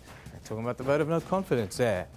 Onuka Christian says, no, let voting goes on. We are watching. Next one from Siafana says, yeah, I think some of them, they're going to vote against their party, talking about the secret vote. Yes, it's a very busy day. It's a landmark day. Some are saying lots happening, lots of marches happening, lots of protests happening. Let's go over to Alvis, who's going to take us back to Cape Town. Let's go back to the mother city now. That they say that several roads will be closed in the CBD today because of the marches. The police service and the city's traffic officials will be deployed to manage various temporary road closures to ensure the safety of the participants as well as the general public. Nomawetu Sowandle is at the Grand Parade. A very good morning to you, Nomawetu. Can you please give us an update on the latest there and paint us a picture as what's transpiring there? Well, a very good morning to you, Elvis. Indeed, we are coming to you live from the Grand Parade here in Cape Town, where marchers have started together ahead of that march, which will be in support of the President Jacob Zuma in Parliament today. Now, from yesterday, we've seen a number of groups who have been saying Zuma must go. We haven't seen a lot of groups to say that we are in support of this man. He's done well. But the ANC in the Dullah Omar region here in the Western Cape will be marching from the Grand Parade to say we are in support of the ANC. Like I said, marchers have started to gather. They're expected to start moving toward Parliament at around 1 o'clock this afternoon. We do know that another group, the multi-party group, will be moving from Keizersgracht to Parliament. Now, the difference between these two marchers who are in opposition of each other, the one is saying Zuma must go, the other is saying that he must stay, he's done well. But to tell us more about this particular march here at the Grand Parade, we're now joined by Mr. JJ Chalisisu. He is the regional secretary here in the Dullah Omar region. Thank you so much for joining us, sir. Tell us more about why you decided to take part in this march today. Thank you very much, ma'am, and the viewers. The region has taken a view that we must march today in defense of democracy, in defense of our organization. We are of the opinion that opposition parties cannot make mockery of our democracy. The ANC is a ruling party, and that is a decision of the majority of voters in this country in 2014. And the opposition will not get what they did not get in ballot through back doors. So this march to us is in defense of democracy. This march is not about Zuma, it's about our organization and its agenda to better the life of our people as given the mandate in 2014. Just ahead of this march, Mr. Chalisisu, we saw the family of the late stalwart Dullah Omar coming out to say that we do not support this march, not in his name. In fact, we are actually asking the ANC and its leadership to please stop using his name. What's your take on that? We have also seen through media statement the view of the family. In that statement, they make the point that they have returned to the national leadership to handle. Because of protocol, we will await the NEC. It have received the letter to give guidance to the matter.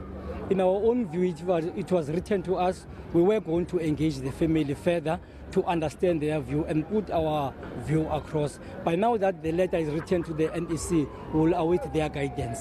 You talk about this march being your take on defending democracy. Defending democracy by being in support about the man right at the top of the party, Mr. President Jacob Zuma. But in fact, we see a lot of things going on here in this particular region. We do know that the Dullah Omar region leadership was actually disbanded, but until recently. Just give us more, keep us up to speed and give us an update about what's going on within the leadership in the Dullah Omar region. Let me first make the point that we're defending no man. We are defending a principle that when elections are conducted, a party that wins governs. And this is what the opposition does not understand. And further than that, the opposition are not gunning for President Zuma, but they want to dislodge the ANC in power. This we cannot allow as a region. The second point that we are making is that over the past 2 days, Monday and Sunday, the National Working Committee was here to convey the decision of the NEC in respect to the issues that they have been engulfing the region over the past month. Part of which they have communicated is that the Regional Executive Committee of Dullah Omar is reinstated. And therefore, we must continue to do our work as elected in the past 2 years. We will correct all those things that the NEC have identified as challenges in the region and in the province broadly. Just one last question from me. Just have you had any word with police at this stage in terms of what we're likely to see here? We do know that the march from the opposition parties from Keizersgracht moves 2 hours before you. What's been the engagement between you and police at this stage? We were sitting in meetings with police and the city together with the representatives of the multi-party. Part of the decisions we have taken is that we will declare Roland Street as a sterile zone. So meaning no march will go into Roland Street. Roland Street will be closed from the start to the end. So both marches will be far miles away from each other. And the routes, we have a shortest route. From here, we get into Darling, into Plain. The opposition will start in Kaisergras upwards and come down from Plain. So we're not going to be in the same zone at any way. Thank you very much for your time. Well, that was the regional secretary here in the Dalla Omar region in the Western Cape, telling us more about the march that will move from the Grand Parade to Parliament later on this afternoon. And like he said, they are not defending anyone. They are simply defending democracy and principles of the party. We know that last week, the family of the late Dalla Omar actually came out to say that they do not support this march. That in fact it shouldn't be in the late stalwart's name, and that in fact the region should change its name and stop using that of Dalla Omar. But like you said, they are not defending anyone, and there will be engagements with the family from the top leadership at a later stage. With that, it's back to you in the studio. Thank you, Nomawethu Solwandle at Grand Parade there in Cape Town. Of course, this whole day we're continuing with this discussion. Let's go now to Eben to find out more. Yeah, thanks a lot, Tavis. Very good morning to you. If you've just joined us, well, and if you've been outside of South Africa for that matter, well, today there's a real likelihood that the country's political landscape could change this afternoon. Now, according to the Constitution, if enough members, that's members of Parliament of the ANC, use the secrecy ballot to vote with the opposition, President Jacob Zuma and the cabinet should then resign, and Parliamentary Speaker Baleka Mbete will then take over for a period of 30 days until a new president is elected. The Speaker's decision yesterday caught many by surprise. The vote in the House will be preceded by marches in Cape Town by opposition parties, as you've just been noticing, and we've been giving you update, both those against and for President Jacob Zuma supporters in the ANC. The heightened security measures in the cities, as you've seen, as authorities are determined to keep these sides apart, as well as quell any possible disturbances ahead of, as well as after the voting processes. Now, to talk to us about today's vote once again, we're fortunate to be joined by the UDM's President, General Bantu Olamisa. General, very good morning to you. Thank you for joining us. Good morning. Good morning. You look a little bit tired, General. Have you been lobbying all night? No, the UDM has not been lobbying ANC MPs. The lobbying, fortunately for us, is being done by the civil society, the voters who voted for the ANC, the veterans of the ANC, as well as some of the opposition parties. So the onus is on them now to do a right thing. What's your feeling? What's your sense? What's the sixth sense that you've had for the last 24 hours? Well, if the people who have been saying Zuma must go from within the ANC, the members of parliament, and the intensive lobbying, one cannot write off the possibility that there will be some ANC members voting with opposition parties. Were you surprised by the decision taken by Parliamentary Speaker Baleka Mbete yesterday? Oh, yes. We never expected her to grant us the secret ballot. But on the other hand, I think the ANC will blame itself, because after Judge Mogoeng gave a judgment, the ANC leadership continued to intimidate their members and threatening them. Therefore, Baleka Mbete had no chance of not granting the secret ballot, because her reasoning would have been found wanting if she rejected that. I want to ask you about the vote this afternoon and the debate. How do you see, firstly, how do you see the debate play out, and then the voting process thereafter? Well, it's going to be a rowdy sitting, I can assure you, because those who are defending Zuma will be interrupting the processes, and they will want to drown everyone who speaks. But we will shoulder on.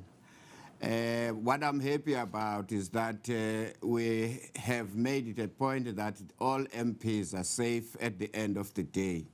They can exercise their right by voting for a right or for a right reason.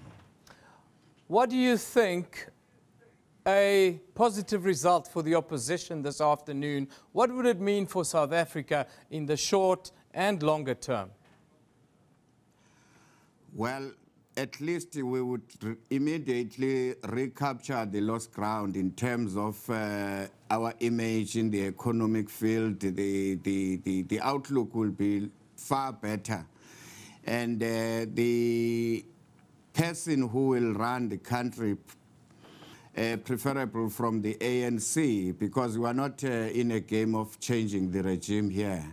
We are just dealing with President Zuma only. So the ANC must come up with their candidate, and then we will support that candidate because their term only ends in 2019. And that individual should look at the problems of unemployment, the lawlessness in this country, and the state capture. When are these culprits going to be charged? Let the police, hawks, and the courts do their work without any political interference. So whoever will be elected, we will support that individual to say, let's clean up the mess immediately. General, thank you very much for coming in at such short notice to give us your views. Thank you once again. That's the leader of the UDM coming to us live from Parliament, General Bantu Olomisa, of course talking about the vote of confidence that will take place in Parliament from 2 o'clock onwards live on this very channel. Don't miss it. But of course, there's also a world record in the offing a little bit later. Let's hope Wade van Niekerk can make us proud. Kendall has got the details. Ewan, thank you very much. Quite an interesting morning that we wake up to this morning. We also wake up to the news that South Africa's medal tally at the IAAF World Athletics Championships was increased to 3. This one, Caster Semenya crashed over the finish line to claim third spot in the final of the women's 1500 meters. Faith Kipyegon of Kenya was first, followed by American Jennifer Simpson. It was Semenya's first 1500-meter final at a major event. An experience could have cost her a gold medal finish. With 70 meters to go, 5 runners could have won this race. Kipyegon pushed ahead and opened a slight gap. Semenya, who was in 9th place on the bend, left it too late and could not catch up with the Kenyan and had to dig deep for a podium finish. The 800-meter specialist powered through on the home stretch and launched herself to the line to grab bronze. Winning bronze is it's fantastic, you know. First, 1-5, in the world stage.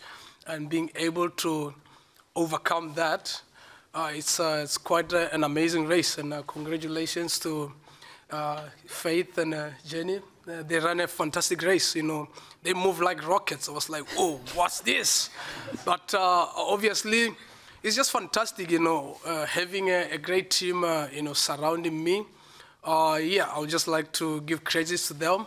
It has been an amazing journey. Semenya's hopes for a double world championship gold might have been dashed. However, she remains favourite to defend her title in the 800 meters. And that could be a reason why questions about her testosterone levels have resurfaced. But the two-time world champion has avoided the controversy, instead focusing on her track performances.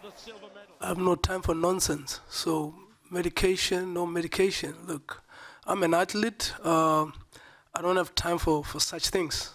You understand? So for me, it's their own decisions. Like I said before, my focus is more on for me getting healthy and compete. I really don't have time for nonsense. Venda Nel made a strong start in the women's 400 meters hurdles as she qualified for this evening's semi-finals. She crossed the finish line in second place in heat 4 with a time of 55.47 seconds. In the men's 200 meters heats, Wade van Niekerk and Akani Simbini made it through to the semi-finals. Van Niekerk was comfortable in his heat, running alongside Great Britain's Daniel Talbot. They both clocked 20.16 seconds. Hughes in 6, trying to hang on to Simbine, the South African in 7. Simbini, whose further participation in the championships was in doubt due to a suspected hip injury, also qualified for the next round in 20.26 seconds. Clarence Munyai, who initially qualified for the semi-finals in 20.19 seconds after finishing third, was disqualified for a lane violation on the final bend. However, Athletics South Africa will challenge the decision. Lebohang Tube, SABC News. Now, with that said, there have been quite a lot of tweets that have been coming from you from all over the world with regards to Wade and what to expect from him, as well as a little bit about Caster Semenya. We start off with the one about how Ross McCafferty watched the BBC feature and debate on Caster Semenya. It's very embarrassing stuff, he says. Everyone involved should be ashamed of themselves. And this, of course, is people like Paula Radcliffe saying that Caster needs to be medicated to deal with her testosterone, her naturally God-given testosterone levels. Sam Court says, this debate over Caster Semenya boils my blood. It's a fact that top athletes are born with genetic and chemical advantages over rivals. Absolutely, couldn't agree with you more. Lauren Joy Miller says, how come it's okay to not to villainize Gatlin as a drugs cheat, but it's okay to villainize Caster Semenya for being her own person? And Wade Dreamer, yes, I'm sure that with the right conditions prevailing, Wade Dreamer, Wade van Niekerk will be able to break the 400-meter record come tonight. And the next great Marvin says, if Wade Dreamer, if he can steer clear from the two Botswana boys, that's Babuluki Tebe and Isaac Makwala, he will break that record. You know what? Wade beats all comers. He's done it before. He is the current world record holder. That's where we'll leave it. We'll be back shortly. You're watching Newsroom. Stay close, because we're staying close to all the action.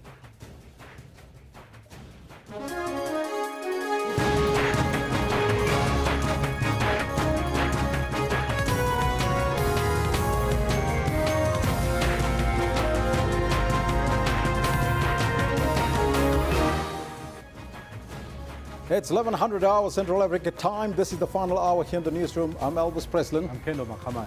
Jumbo Africa. Now today the focus is on the National Assembly Speaker, Baleka Mbete, who made that surprise announcement yesterday, saying that her decision to hold a secret ballot was aimed at ensuring the credibility of the outcome of the vote. Absolutely, and that's why today we want to bring you into the conversation. We're asking you, were you in any way surprised by Baleka Mbete's secret ballot announcement that she made yesterday?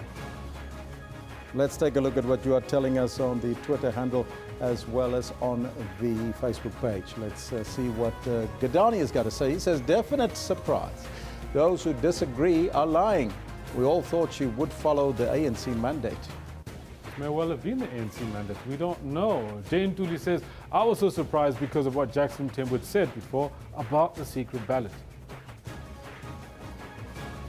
Well, these are some of your comments. Please keep them coming. We'll read them as we continue. But Kendall, we're also conducting a poll today. Same story, because we're focusing on the ANC MPs voting with the opposition parties perhaps today. Yep. And that's why we're asking this question. Absolutely. Want to find out from you. What do you think about this one? Will the ANC MPs vote against the party line?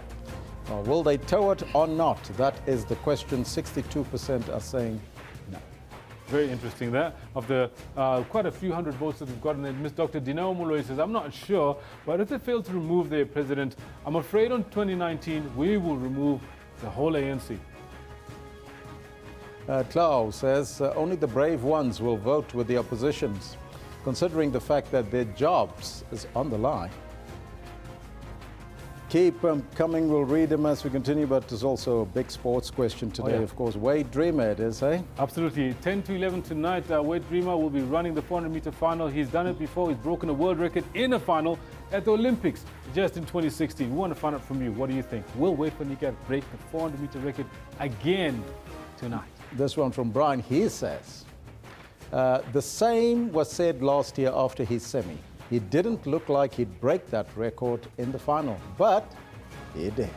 Brian Mahacha, you are so correct. Big Muzi says, Wade Dreamer, he's more than capable. I think he can. Yes, there you have it. Our own Wade Dreamer.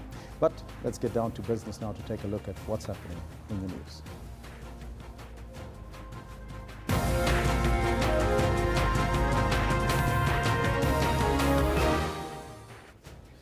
President Jacob Zuma will today face his 8th motion of no confidence, but this time it's a secret ballot.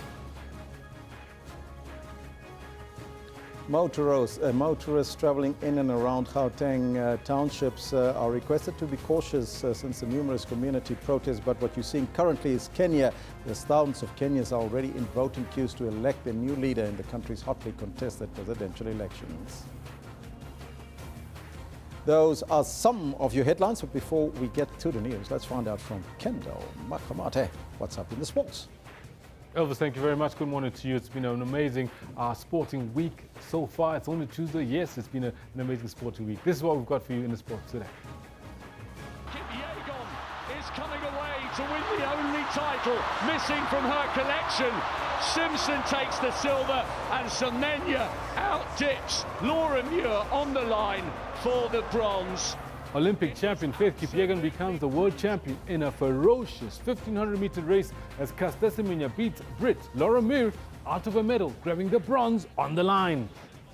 Dipping on the line, Semenya gets the bronze. Running well. Wait for Nikar eases into the semi-finals of the 200 meters, conserving his energy for what promises to be a cracking 400-meter final tonight. That was nice and easy from the South African.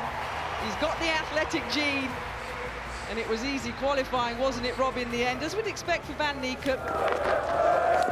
Yeah! And there it is. And he picks up his 5th wicket. Moeen Ali rips through the South African batting lineup with figures of 5 for 69 to secure a 3-1 series victory for England. England win by 177 runs. All this and more we've got for later on. Should we come through at about 11:35. Do stay with Elvis, though, as he's got the news. Thank you, Kendall. Now, of course, it's the big vote today, the motion of no confidence. That's happening in Parliament, and the focus is, of course, on the President, Jacob Zuma. Now, the ANC in Gauteng says that motion of no confidence in the President, Jacob Zuma, is an undemocratic attempt to dislodge the party from power. Now, early on, we spoke to Kumi Naidu about all of this.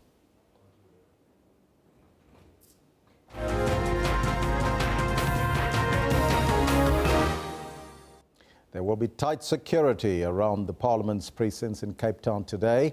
Several marches organised by those against and those supporting the President Jacob Zuma will be staged in the city of Cape Town.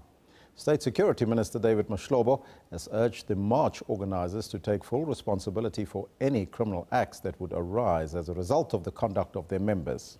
Now, for more on this, we are joined in studio, in our Cape Town studios, that is, in Parliament, by Mr. Kumi Naidu. He's the board chair of Africans Rising. A very good morning to you, sir, and welcome. Good morning and greetings to your listeners. Before we get to the march, I first would like to get your reaction to yesterday's announcement by the National Speaker, Baleka Mbete, yesterday. Firstly, I think, many South Africans would have preferred that the atmosphere and the environment in the country would allow a vote in a transparent way. But given the toxic circumstances with death threats and so on, we think that it's a very positive thing that the secret ballot was agreed to. Let's be very clear. Ideally, we would have preferred if it could be done in a transparent way, but where you have members of parliament being threatened with their lives and so on, I think a secret ballot was the only option for the Speaker to do. Now talk to us about the march and why the march.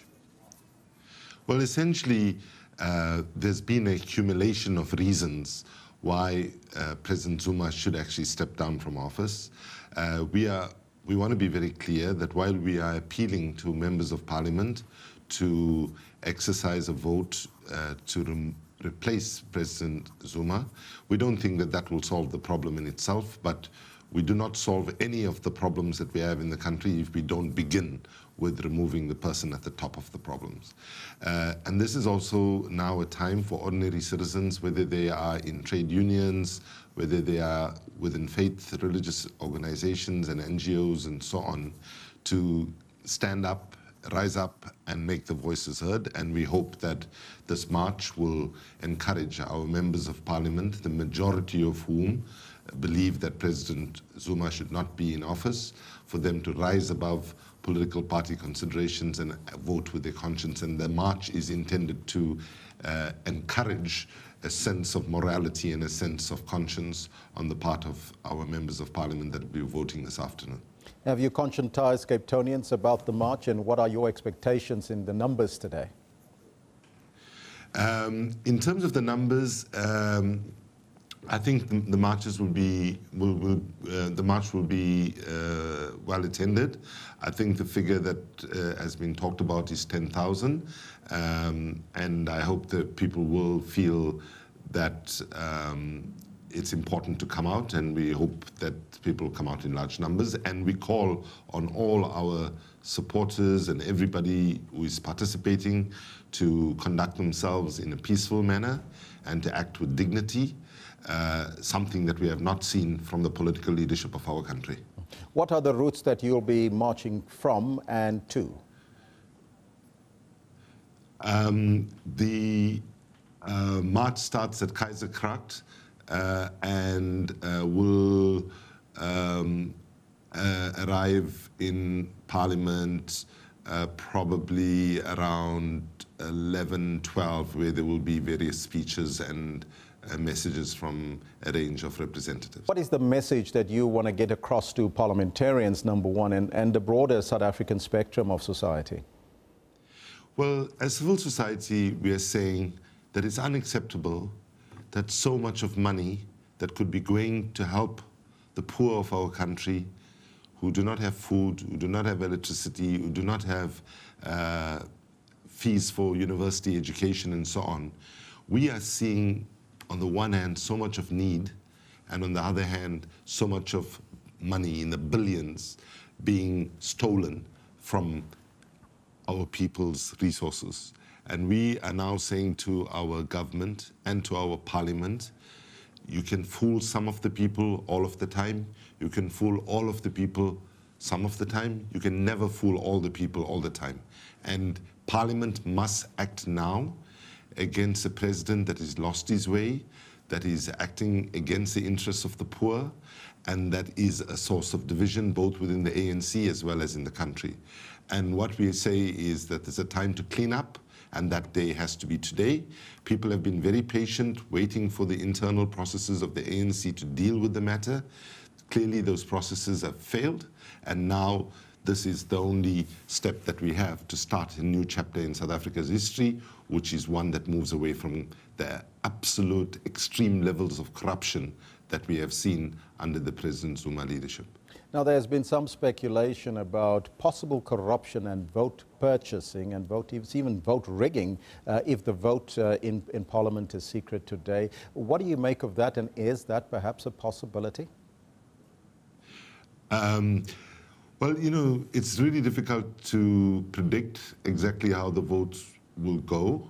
I think that the fact that the ballot is secret, we hope that more ANC members of Parliament will feel comfortable. We know that the majority of ANC members of Parliament would like to see President Zuma go. The question is whether, in fact, they will exercise that right today, given that the formal position that is being articulated by the parliamentary caucus as well as by the ANC leadership at Luthuli House, people have been asked not to support the motion, and we hope that people will act with conscience. We would disagree with what Secretary General Gwede Mantashe said when he said that if ANC members of Parliament now suddenly have a conscience, they should have decided about their conscience before they became members of Parliament. Let me say that many of us who gave our lives to the struggle, who were part of the ANC, did so on the basis of conscience. And I think it's a ridiculous comment to say that people should have thought about whether they have conscience before they accepted the ANC nomination to Parliament. I want to believe that the majority of ANC members who accepted nominations to Parliament did so on the basis of conscience. So we do not accept that ANC members of Parliament do not have conscience, and we would like to see that in the no confidence motion today. So do you think, though, that the opposition party will, or opposition parties for that matter, will have enough votes to win the no confidence vote? Well, the numbers are that 151 votes are held by the opposition parties. Assuming all of them vote for the motion. Don't assume that all the members of the opposition will necessarily vote for the motion, because there are people in the opposition who privately say actually keeping President Zuma in office is one of the best things for the opposition, because he has become the best campaigner for the opposition cause as a result of what he does. So assuming 151 votes are there from the opposition, then you are needing at least 50 votes from ANC members of parliament to get to 201. So, for example, if a member of parliament abstains, if an ANC member of parliament abstains, that doesn't help the motion, because the motion has to have 201 active votes if you want. That was Kumi Naidu, the board chair of Africa Rising, chatting to me a little bit earlier. Now, the African National Congress in KwaZulu-Natal says the motion of no confidence in the president, Jacob Zuma, is an undemocratic attempt to dislodge the party from power. MPs will today vote on the motion by secret ballot. A march in support of the president will take place in Kwadakuza, near Stanger. For the latest, we now go live to our SABC reporter, Simpiwe Mukanya, and now he's with a guest. But Simpiwe, before you speak to your guest, can you tell us what is the latest there concerning the march in support of the president, Jacob Zuma? Well, good morning to you, Elvis, and good morning to the viewers at home. Well, certainly today a host of political activities will be taking place here in the province of KwaZulu-Natal ahead of this very crucial vote of no confidence in President Jacob Zuma that is expected to take place later on this afternoon. Well, I can tell you that the leader of the Democratic Alliance, Mr. Zwakele Mncwango, will be addressing his supporters in Durban North, and the ANC in Tegwini region will also be doing a similar event in Umlazi. And here in particular, supporters of the ANC have already started making their way into this venue where they are going to be demonstrating against this motion that is going to be heard today. But to talk to us more about what we can expect today is the chairperson of the Kwadakuza Greater Region, Mr. Ricardo Mthembu. Mr. Mthembu, thank you very much for joining us. Roughly, how many people are we expecting to take part in today's demonstration, and what is the aim of it? No, thanks very much. Firstly, let's thank the people, because as you can see, they are coming in numbers without being provided with transport. People have provided their own transport to come here indeed to support our ANC as an organization, also to support our president, because those counter-revolutionary forces who want to destabilize our country, they mobilize themselves and misleading people that they are organizing themselves against the President Jacob Zuma, yet we are very clear that they are directing this war to the ANC. So we are here, of course, with the volunteers of the ANC, leaders of our branches, and just ordinary members in the community to say, at no stage where Jacob Zuma will leave the office of the president until 2019. Tomorrow, Jacob Zuma will be a president of the country, and regardless of what the opposition parties are trying to mislead our people. But looking at the motion of no confidence itself, and also the issues which have led to it being put on the agenda in Parliament, issues such as junk status that the country finds itself in, are you happy with the current state of the country as the ANC in this region? We are happy with the direction that our president and the ANC is taking, because all those things that are done, it is a combination of counter forces who want to mobilize psychologically our communities to paint a picture of the crisis in the country, so that because this is a persuasion of regime change. There is nothing is a persuasion of regime change, because the opposition parties since 1994, they've given us a lifespan of less than 20 years. They are surprised that as the ANC governing a country now who are reaching more than 20 years. So therefore, they are coming with tactics to try and mobilize communities to overthrow the government that they have elected themselves. They are raising all issues. They are ignoring important issues that have been raised. It's like we are saying they are raising Gupta issues, they are raising junk status, as we are saying, and they are just finding issues which they think that is going to convince us that indeed the ANC is not in the right track. We are not convinced. Guptas, if they are wrong, they must be subjected to judiciary. Anybody who has to do with the state capture they must be subjected. They must not preempt the outcomes of any investigations that are done. So we cannot mislead. We have fought for this country to be where we are today. We're not going to allow anybody, regardless how many times we are being shown on TV, on papers, but we are on the ground with our people and we are going to defend the ANC. But Mr. Mthembu, you've also had members, very senior members of the party, including MP Makosi Khoza, talking strongly about the current state of the party and in particular against the leadership of the president, saying that the country is actually losing its core values and the direction. Well, I don't talk about Makosi Khoza. I don't know who's Makosi Khoza. To me, it's like Tina Turner who is performing on stage. So I don't regard her as a revolutionary, because revolutionaries, they know that we face difficult times at times and we come together and we agree how we're going to approach those difficult times that are facing our struggle. Some of the people who are speaking, who are loved by news and they always appear as messiahs, some of them, they have enough. They have banks in their bank account, the monies are there. They have shares in some of these companies that we are confronting in terms of radical economic transformation. They are defending their bosses, our own revolutionary people that we have trusted them for so many years. They have turned by the situation. Instead of transforming the country, it is them who have been transformed by the very system that they were seeking to transform. So we are not going to succumb to that. We are still believing that this country needs a lot. We have attained freedom 1994. Politically, we now need economic freedom. That's why this destabilization. It's because there are those who protect what they believe is theirs. Mr. Mthembu, thank you very much for your time. Thank you. All right, that was Mr. Ricardo Mthembu, who is the Greater KwaDukuza Region's chairperson. And of course, we are expecting events to unfold shortly here. There was a delay, obviously. The event was supposed to have started at about 9 o'clock in the morning, but I'm now told that just after 11:30, proceedings will then get back. Well, there you have it. That's our reporter there in KwaDukuza near Stanger, where that march is taking place in support of the President Jacob Zuma, with our reporter Simpiwe Makanya. Now we continue with this coverage of the vote of no confidence. We understand that members of the ANC caucus in Parliament just came out of a meeting ahead of this afternoon's motion of no confidence against the president. The president and the party members were in that particular meeting, we understand. The Secretary General as well as Gwede Mantashe are expected to address that caucus. The governing party called a three-line whip for today's National Assembly debate, meaning that all ANC MPs are required to attend and vote according to the party line.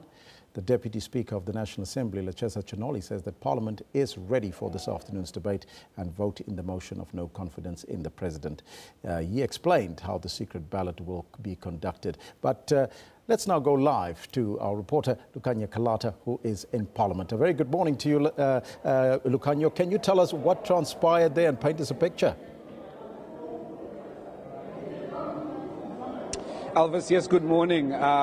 We're standing right in front of the old assembly where the ANC caucus just finished a meeting. The meeting was attended, as we understand, by the President Jacob Zuma, who was in there, as well as Secretary General Gwede Mantashe. Unfortunately, as the media, we weren't allowed in there, but I was able to speak to the Chief Whip of the ANC, who joins us now to tell us a little bit more about what took place inside the meeting and what was discussed. Chief Whip, good morning, and thanks for joining us. Thank you very much.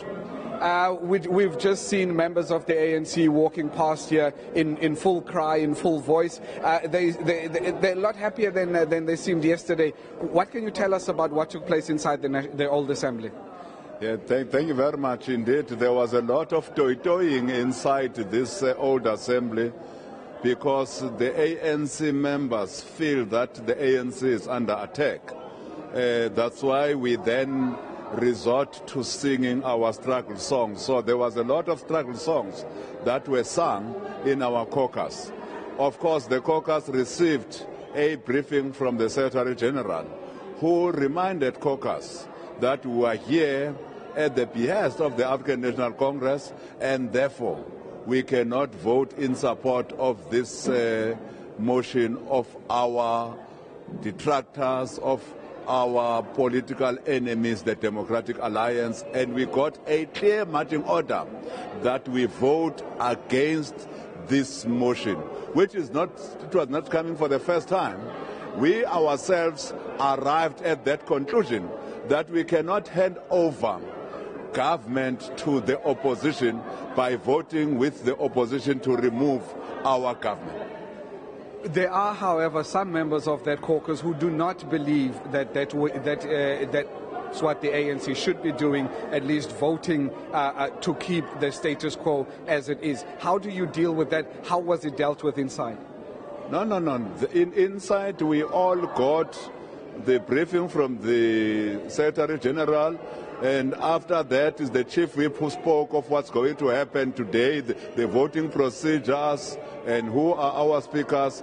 So there was nobody who dissented, by the way, on what the Secretary General had said to all of us. So there was no dissenting voice in here. But be that as it may, I am more happier than I was yesterday because of what transpired in that caucus. That caucus has lifted my spirits, because that caucus is more than ever united to defeat the DA motion. Yes, there might be one or so, but in the main, that caucus has shown unity in action in there. I saw unity in action through the songs, but just through the spirit of the comrades at caucus. You could see that all of them, without an exception, of course, of some few, but that's in the nature of politics, isn't it? Let's talk about the ANC coming out strongly this afternoon, voting against this motion. Voting against this motion sponsored by the Democratic Alliance does not necessarily deal with the divisions, with the serious issues that the caucus as well as the party is facing. What happens from here on out? Well, as we have said, and we will repeat this, we need, first of all, to unify the movement, to deal with factions in the movement, but also let's deal with what is this that divides us. One of the issues that clearly divides us is the issue of state capture. Therefore, the sooner this matter is put to bed, the better. And again, we have, as ANC said, let's have this Judicial Commission of Inquiry established as a matter of urgency. Our view is that once as ANC and as a country, we deal with this matter, we put it to rest, we can be the best country that we can be, but we need to deal with these difficult issues. On this question of unity, Chief Whip, what then happens to Dr. Makosi Khoza, to Mondli Gungubele, to some of the other ANC MPs that have said that it's going to be very difficult for them to vote along party line in this matter? But then you're also talking about unity. Those two things, to me at least, don't seem to gel. Well, you'll remember that we have not necessarily disagreed with the content of what comrades have raised. Comrades have raised serious, deep-seated grievances that they hold, but that are also held by people in the public out there. Those grievances, amongst others, talk to the question of state capture. In the main, the emails that we have seen in the public domain, again, the influence of the Guptas on our government, and these are issues, in our view, that needs to be investigated thoroughly and put to bed, so that those that are responsible for any truth that might be in the public domain around the emails and around the so-called state capture, so that those are indeed then made to account for what they have done. These are the issues that we ourselves have raised. Any issues that makes people to be anxious in the country, the ANC needs to deal with those issues. All right. Chief Whip, if you can just quickly return to this afternoon, outline the procedure to us. What will the voting procedure be? Well, we are having a meeting with Parliament admin at 1 o'clock as the Chief Whips. So we will then speak to this procedure. But we know that they have sent something out to the media. Broadly, it's a very straightforward process. There will first be the debate, and after the debate, the session will be adjourned to allow the National Assembly to be converted into a voting place, and thereafter we will be called in, where voting will then resume. We will also have our own party rep who represent us when counting happens. So by and large, it will be a normal voting procedure. Safe to say, in this instance, there'll be ballot papers. In this instance, there'll be ballot boxes. So that, of course, we'll also be called in alphabetically to come and vote in whatever way we vote. And the ANC members in there have said, because the motion will be printed on the ballot paper, our members there have said, again for the upteenth time, they will vote no to this motion that will be on the ballot paper. Finally, Chief Whip, was the President inside the caucus meeting? The President was inside of the caucus meeting, and the President was also toy-toying with all of us as we were toy-toying at caucus. Did he get an opportunity to speak? No, he did not, because he was not on the speaking agenda. The person who was on the speaking agenda was the Secretary General of the African National Congress and the Chief Whip. Chief Whip, thank you very much. We hope that we'll have another opportunity to speak to you after you've then had the meeting with the Chief Whips this afternoon. Indeed, I would like to speak to you after we have defeated this motion. No, that will definitely happen. Thank you very much, Chief Whip. That was Jackson Mthembu, the Chief Whip of the African National Congress, basically outlining the procedures that will be used for voting this afternoon, and also what took place inside the old assembly where the ANC caucus had met, and basically to strengthen their argument for this afternoon to say that every ANC member must vote against this motion that was brought by the DA. For the time being, from us in Parliament, it's over to you in studio, Elvis. Thank you, Lukanya Kolata, there from Parliament, coming to us live now. Ahead of this afternoon's vote of no confidence in the President, all the parties are optimistic. Some will be vying for support in their call for the President to vacate office, while others will be hoping for the opposite. Now, to find out how the AIC party will be voting this afternoon, we are joined by Maxwell Njayisa from the African Independent Congress, or the AIC. A very good morning to you, sir, and welcome. Hello. Can you tell us, sir, what is your stance on the no confidence vote in the President? Are you in favor of the motion or against? Yeah, there is a card, but I wonder if you can hear me now. I can hear you now, sir. Are you for or against the vote or the motion of no confidence? Okay. Well, thank you very much. Good afternoon. I think we're together now with the opposition parties. We support the vote of no confidence in the President. There are so many allegations now surrounding our President. So it is time for him now to step down. I think we would be doing something that is good for the country. Why do you say that? Now we want a change of the government or regime change. No, that is not the case. But it's about the President now, because what he's doing has contributed negatively to the economy for our country. Why do you say that, and why do you want the President to step down?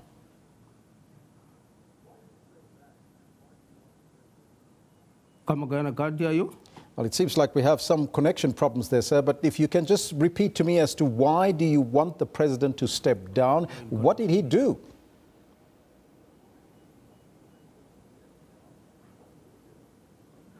Yeah, I think the President now has got to step down because there's a lot about him. In the first place, the President now has got to do the right thing to uphold the Constitution. He has not been doing that. So this has been a headache for both the country and the people of South Africa. So we think now it is time for him to go, so that now we go over this. No one will ever talk about this now. Now, in the past, Now, in the past, as the AIC, you had some form of coalition with the African National Congress. How does that relationship between you and the ANC look like now? Yeah, we have got coalition with the African National Congress, but our coalition does not mean that we have got to support whatever is wrong. So our coalition is about supporting the African National Congress in doing the right thing. But keeping a president, that is not doing good for the country. It's not something good. Therefore, we cannot support that as African Independent Congress. Mr. Nchaisa, I thank you for your time and good luck this afternoon. Thank you very much, yes. That was Max Nchaisa from the African Independent Congress. Well, they're very hopeful that the president will have to go. So, we're asking you, of course, that very important question to you. We want to know from you, what do you make of all of this? There's also the poll that we're running. So let me take a look at what you have to say. Let's take a look at the poll. What are we asking you? Will the ANC MPs vote against the party line? That's the question we posed to you. So far, you have 264 votes in, and 61% of you are saying yes or no, saying no. The ANC MPs will not vote against the party lines. 39% are saying yes, they will. So this one from Bongi Nkosi says, nothing is going to change today except the number of the failed vote of no confidence in the President Jacob Zuma. Sibosiso says, yes, these ANC MPs will vote Edwards farther out, meaning that they will not follow the party line. That's where we got to leave it. Thank you so much for your participation in the program. But right now, it's time to take a look at your sports news with Kendall.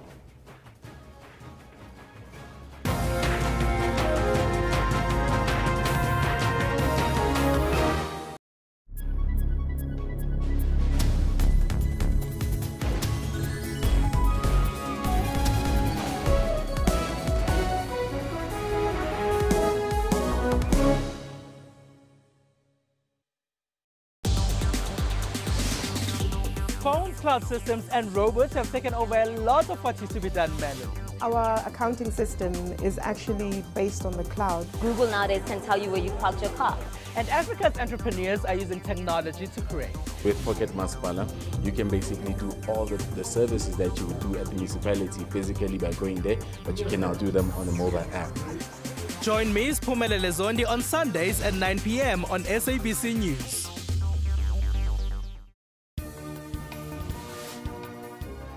Well, a very good morning and welcome to AM News Live at 10:00 hours across all Central Africa regions. A fitting send-off for a revolutionary giant, a life dedicated in service of the people.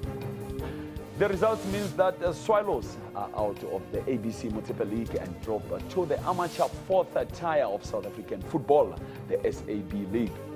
Tune in on AM News every Saturday and Sunday from 10 hours.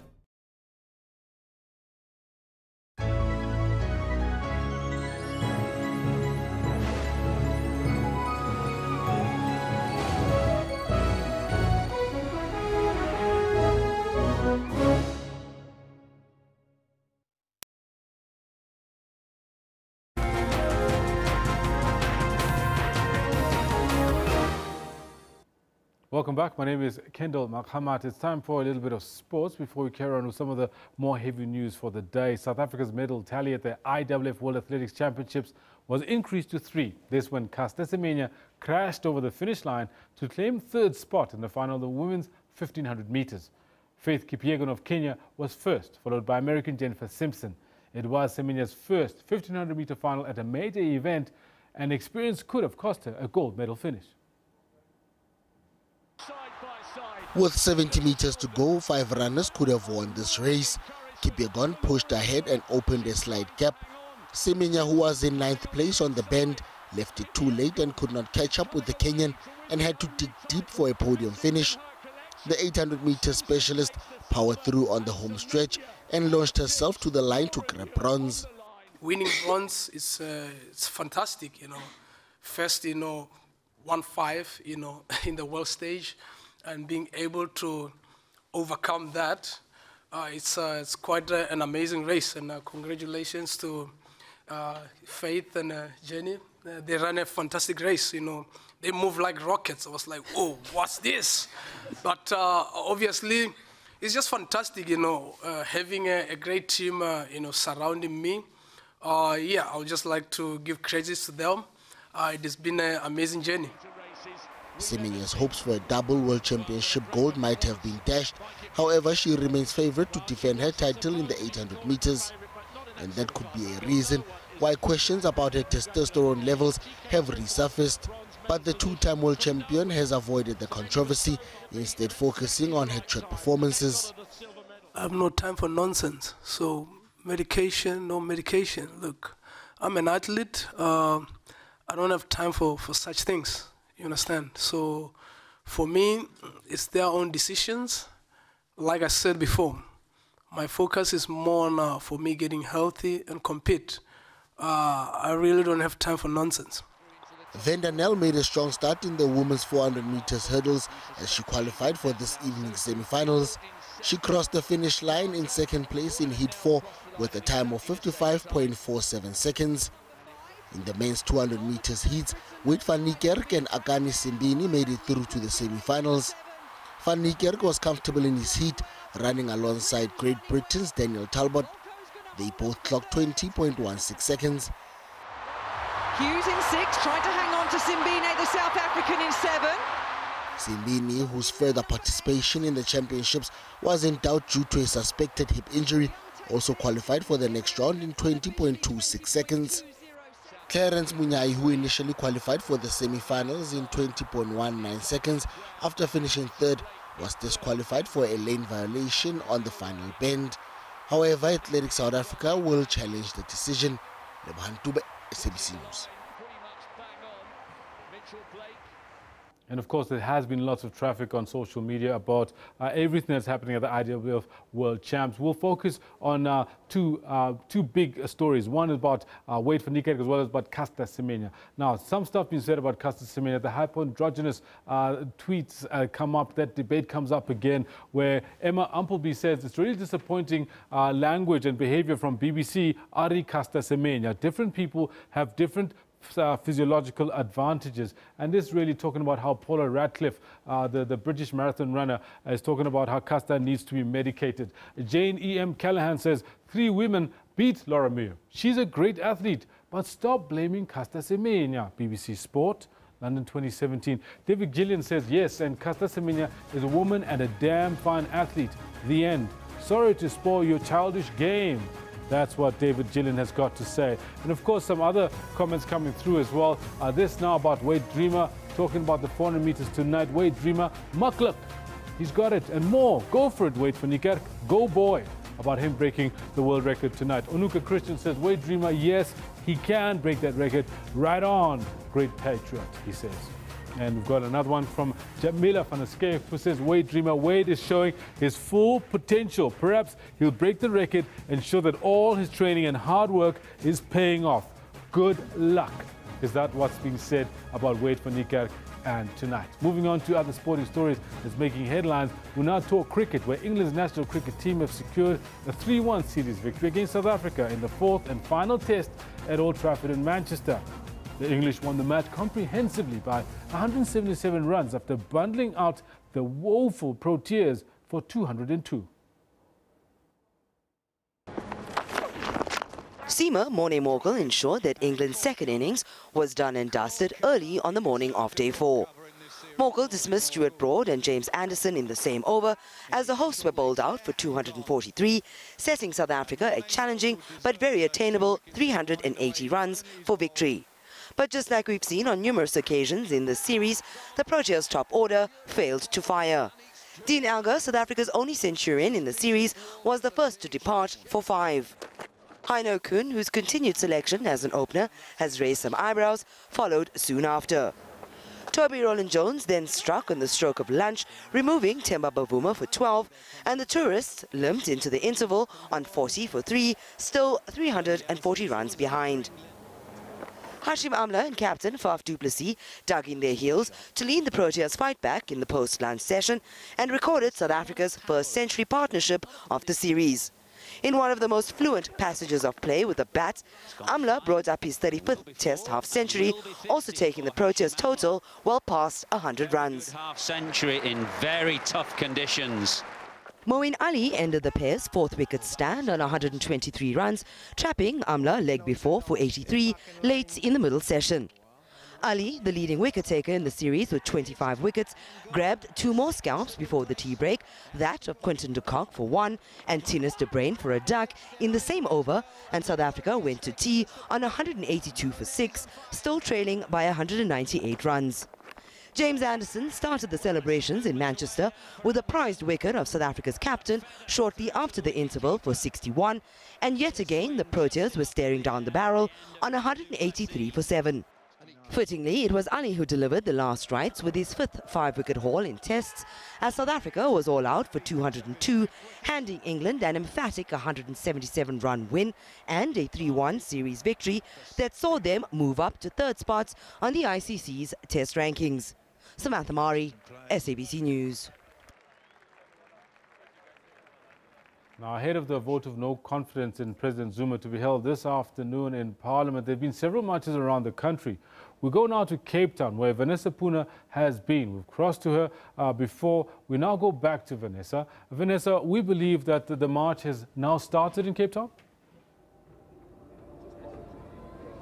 Yes, indeed. The political party coalition march has indeed started.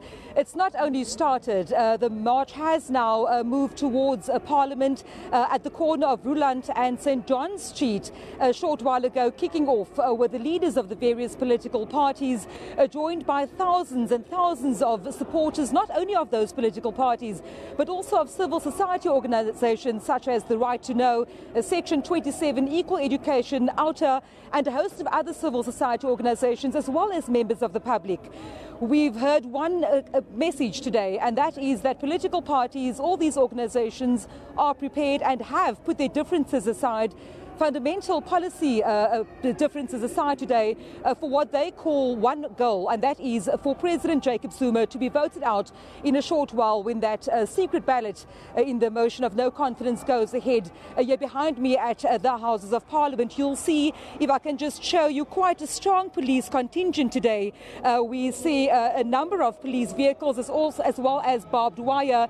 Now, towards my left-hand side, this is where the coalition marchers are gathering, and a little later on, we expect a march by the ANC's Dula Omar region to make their way down Plain Street and then also meet on the other side. So there's a no-go type of area at the moment behind me in front of Parliament, heavily armed by police as well as police vehicles and so on. We've tried to get through to the other side, but we're told we must turn around and go along the march route. So this, of course, to prevent any sort of incident from taking place when the pro-Zuma, if one can call it that, and anti-Zuma marches meet here at Parliament. But the stage is set for leaders to address the 1,000-strong crowd that had not only heeded the call, but that had gathered at Kaisergracht and that have marched through the streets of Cape Town, united behind this one mission, and that is to ask MPs to vote with their conscience come this afternoon, and that, of course, is to support the motion of no confidence in President Jacob Zuma. Vanessa, thank you very much for that comprehensive update. We sure hope that things remain as peaceful as they have been so far. We'll be coming back to you again a little later on in further bulletins. Thanks, Vanessa Puna, out in Cape Town in that march happening ahead of that vote of no confidence in President Zuma happening later this afternoon. Now, further afield, we'll go back to Kenya, where Kenyans are also casting their ballot, this time to elect a new leader. We understand that President Kenyatta has already been and cast his ballot. We join Aldrin Sampear, who's given us some updates throughout the course of the day. Aldrin, good morning, and thanks very much for joining us again. Please confirm for us, has President Kenyatta already cast his vote? Yes, indeed, Kendall. He has already cast his ballot. 6 ballot papers that have been cast as they select as Kenyans decide on who should become the next president, but also the members of parliament as well as the senators. And quite importantly, the 1/3 of parliament must be constituted by females, which is one of the affirmative action regulations here in Kenya. You know, just listening to Vanessa Puna speaking about how people are calling on President Jacob Zuma to resign and calling on President President Jacob Zuma to step down ahead of this motion of no confidence in President Jacob Zuma in South Africa. Here in Kenya, Kenyans have come out in their numbers, standing in the queues, also voting, but voting on and electing a president. Will Uhuru Kenyatta get a second term and becoming president of Kenya, or with Raila Odinga, who is the tight contender and has been the tight contender even for the past, even during the past two other elections that have taken place? Will he eventually become the president of Kenya? This area where we're at right now, it's a stronghold of Uhuru Kenyatta. It's a stronghold of Jubilee. It is called the Katundu area. And earlier on, we were at Mutomo, where he cast his ballot. And just look at the number of people who have come out to ensure that they also mark their X, that their decision is also known and their voices are also heard. And one of those people, or two of those people, are these two gentlemen who are joining me right now. Just quickly want to speak about the level of excitement around Kenya and around this area as well in terms of casting a ballot. Not only are you just casting a ballot for a new president, but it's a president who comes from this area. Yeah, of course, President Muigai Kenyatta came to from this area. Yeah, this is the Keganjo area. So we came to vote for our president and others. Yeah. What makes these elections so exciting? What is it about these elections? Why is it that so many people have come out? We've even seen like the elderly, even people who are injured are part of these elections.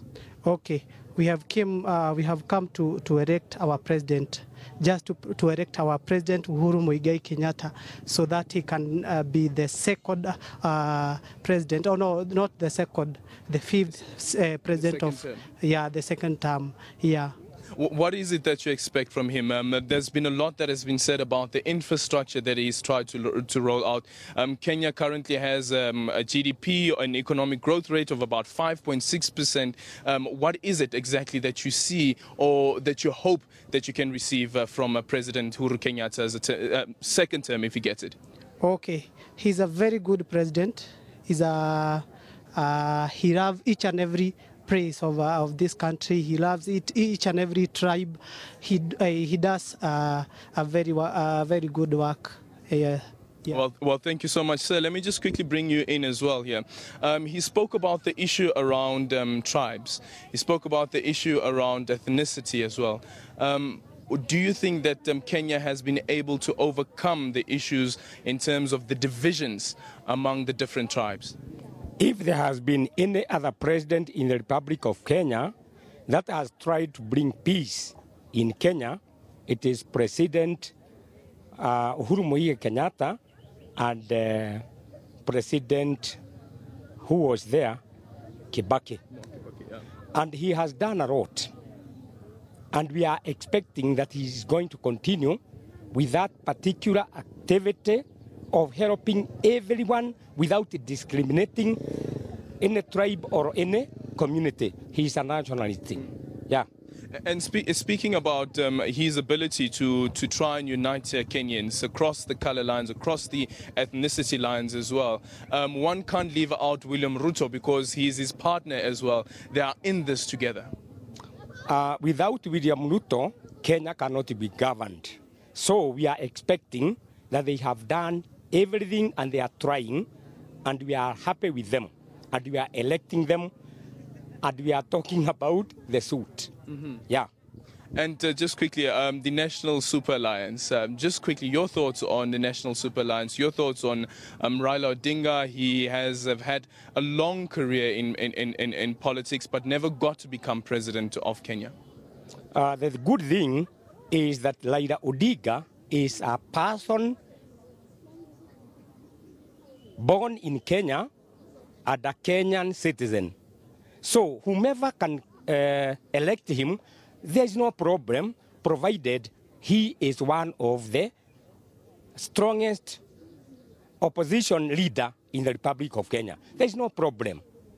Yeah. Would you then, just finally, do you think that the people around Katundu as well would accept the results, whatever the outcome of the results? Katundu are going to accept any result,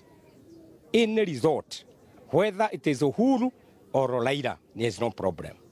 Well, thank you so much. We'll have to watch quite closely to when those results start trickling in. And speaking about the issue around peace that he spoke about, Uhuru Kenyatta, after casting those 6 ballot papers in Matumo, spoke about the issue around peace, and he defined himself as "I am a preacher of peace." When asked about a question around the elections, he said peace, peace, peace. He even repeated it in Swahili as well, spoke about amani, amani, amani. And that's the issue that they've been trying to push through. And that's the reason that you have all the observers as well, to ensure that there is peace, that peace does prevail through these elections, but also post-elections when the results are finally being announced. The issue around security is also very, very important. I think behind me, okay, I see that police officials have now left, but they are patrolling these areas, patrolling these polling stations. Each polling station has about 2 police officers that are there to ensure that the security of those who are voting,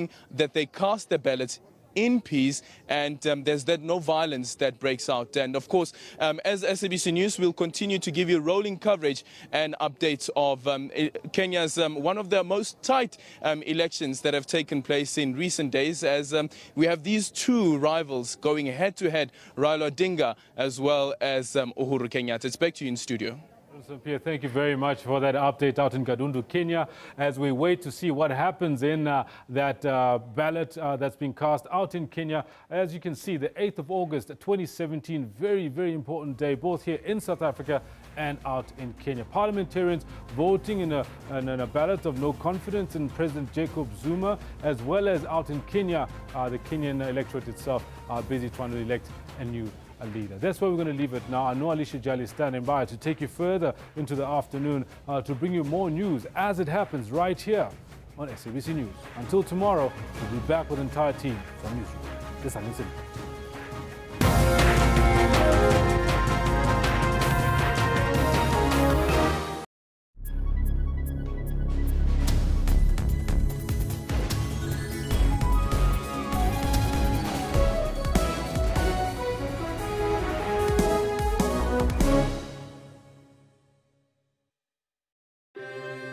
What guides us?